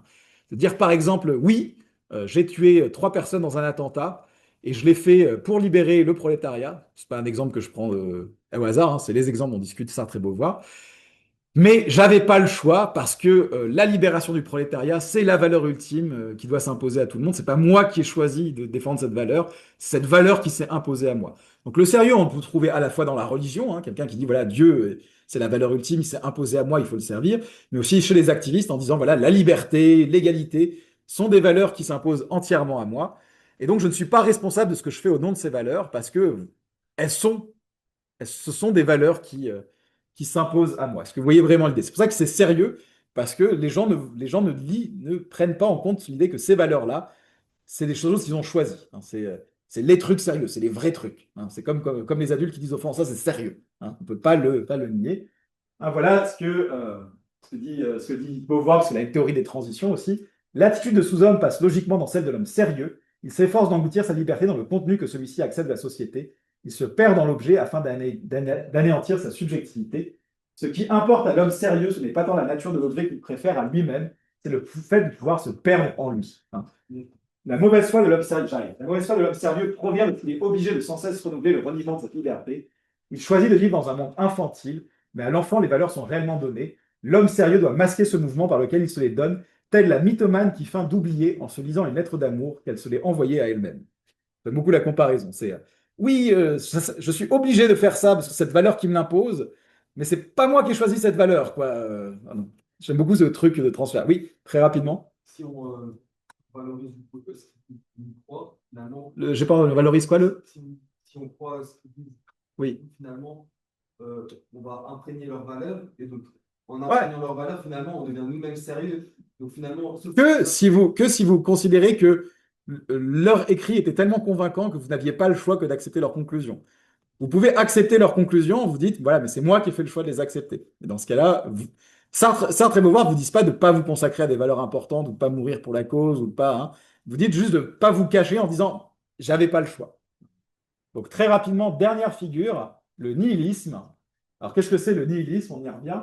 Bah, l'idée, c'est qu'au bout d'un moment, l'homme sérieux s'est beaucoup consacré à des valeurs pour cacher un peu sa liberté dedans, mais toujours il a cette tension au fond de lui qui sait que cette liberté, c'est pas vraiment elle s'est pas imposée à lui, c'est lui qui l'a choisie. Et du coup, il est déçu finalement par ces valeurs, parce qu'il voulait vraiment des valeurs qui soient objectives, qui s'imposent à lui. En fait, on retrouve un peu l'idée de Nigel, si vous regardez. On a vu. On a envie que les trucs auxquels on consacre notre vie, c'est vraiment les trucs sérieux, c'est objectif, mais en fait, aucune valeur peut remplir ces attentes parce que c'est toujours le fruit d'un choix. Et donc, à un moment, la personne qui est sérieuse peut tomber dans le nihilisme en se disant, finalement, ce que c'était encore mon choix que j'aimais dans ce que je cherchais. C'était pas quelque chose d'objectif et je vois qu'il n'y a aucune valeur qui peut me satisfaire, qui peut remplir cette idée que c'est objectif, il n'y a pas à choisir. Et donc, je vais conclure qu'aucune valeur n'en vaut la peine et que rien n'a de valeur. Voilà, c'est ce qui est écrit ici. Hein. L'homme sérieux se veut Dieu, il ne l'est pas et il le sait. Il veut se délivrer de sa subjectivité, mais sans celle, elle risque de se démasquer. Elle se démasque. Transcendant tous les buts, la réflexion se demande à quoi bon. Alors éclate l'absurdité d'une vie qui a cherché en dehors d'elle les justifications qu'elle seule pouvait se donner. Détachée de la liberté qui les a fondée authentiquement, toutes les fins poursuivies apparaissent comme arbitraires, inutiles. Et donc on a la dernière forme qui est la plus dangereuse selon Beauvoir, c'est le nihilisme qui veut tout cramer parce qu'il a été déçu par toutes les valeurs qu'il a testées jusqu'ici. Donc, je ne vous lis pas le texte parce qu'on n'a plus le temps, mais vous pouvez lire le texte, c'est une bonne description. De toute façon, vous pouvez regarder une éthique de l'ambiguïté après les examens quand vous aurez le temps. C'est quand même un texte assez chouette en général. Alors, pour finir là-dessus, l'existentialisme, c'est une philosophie très connue et une de ses clés, ça a été justement que Beauvoir et Sartre ont aussi multiplié, pas uniquement sous forme de textes théoriques, mais ça s'est incarné dans beaucoup de textes littéraires qui ont quand même pas mal de succès. Donc, comme je vous dis, par exemple, en lien avec ce qu'on a dit, l'enfance d'un chef de Sartre, c'est vraiment l'idée d'un être qui n'arrive pas à se trouver de consistance. C'est vraiment le fils d'un petit patron. Et depuis l'enfance, il a ce truc où il essaie de prendre des rôles pour se sentir, voilà, en disant, moi, je suis ça. Et comme ça, et avoir l'approbation des autres qui disent, oui, toi, t'es ça. Et puis, jamais, jamais il est très satisfait. Il y a toute une descente, hein, c'est écrit, ça se passe dans l'entre-deux-guerres, où, comme je vous ai dit, il passe un peu, il finit par trouver. il y a ce qu'on on dit, voilà, à un moment, il défonce un juif dans un bar pour des raisons qui n'ont rien à voir avec des raisons politiques. Puis il y a tous les autres qui le célèbrent en disant, ouais, machin, il est antisémite. Youhou c'est pas une insulte dans le contexte. Hein. Et ils disent, ouais, ouais, en fait, je suis antisémite, c'est ça que je suis. Et il est trop content parce qu'il a enfin trouvé une personnalité, c'est de tabasser des juifs. Voilà. Et en gros, c'est un peu le parcours de comment cette personne passe dans des, passe dans des mouvements un petit peu radicaux parce que ça lui donne une consistance, quoi. Donc, il y a les pièces de théâtre de Sartre, hein, il y a Huis clos et les mouches qui sont beaucoup, surtout les mouches qui sont très en lien avec la liberté de ce qu'on a parlé. Huis clos, c'est beaucoup plus phénoménologique sur le fait que, mais ça, vraiment, huis clos, c'est vraiment cette idée-là que moi-même, je suis jamais vraiment moi-même. Donc, ceux qui déterminent ma personnalité, c'est les autres qui me donnent une étiquette, qui me donnent. En gros, j'ai besoin des autres. En gros, c'est l'enfer, c'est les autres. Ça vient de cette pièce. En gros, le thème, c'est l'idée, c'est que j'ai envie du jugement des autres, parce que le jugement des autres va enfin donner une consistance à mon être, hein, en me disant tu es ça. Mais en même temps, il va peut-être pas forcément me mettre dans les cases qui sont celles qui vont me faire le plus plaisir. Et je vais me retrouver enfermé dans ces rôles. Donc, il y a une relation un peu ambiguë aux autres. L'enfer, c'est les autres, c'est pas juste les autres sont chiants, ils font du bruit et ils puent. Hein, c'est vraiment plus compliqué que ça. Donc voilà, vous pouvez lire ces deux-là, je vous les conseille. Et pour ceux qui veulent en savoir plus sur la phénoménologie, que j'ai surtout massacré, sûrement massacré, donc pendant le Covid, on avait eu un cours donné par un véritable phénoménologue sur la phénoménologie. Donc vous pouvez comparer tout ce que j'ai dit comme bêtise au cours originel, qui est un peu plus technique quand même que celui que j'ai donné. Mais si ça vous intéresse de creuser un peu plus la phénoménologie comme mouvement, vous pouvez regarder cette vidéo-là, parce qu'on l'avait mis en ligne. Voilà. Et donc, on a fini pour cette année. Ça a été un peu rapide. J'espère que vous avez retenu quelques trucs quand même.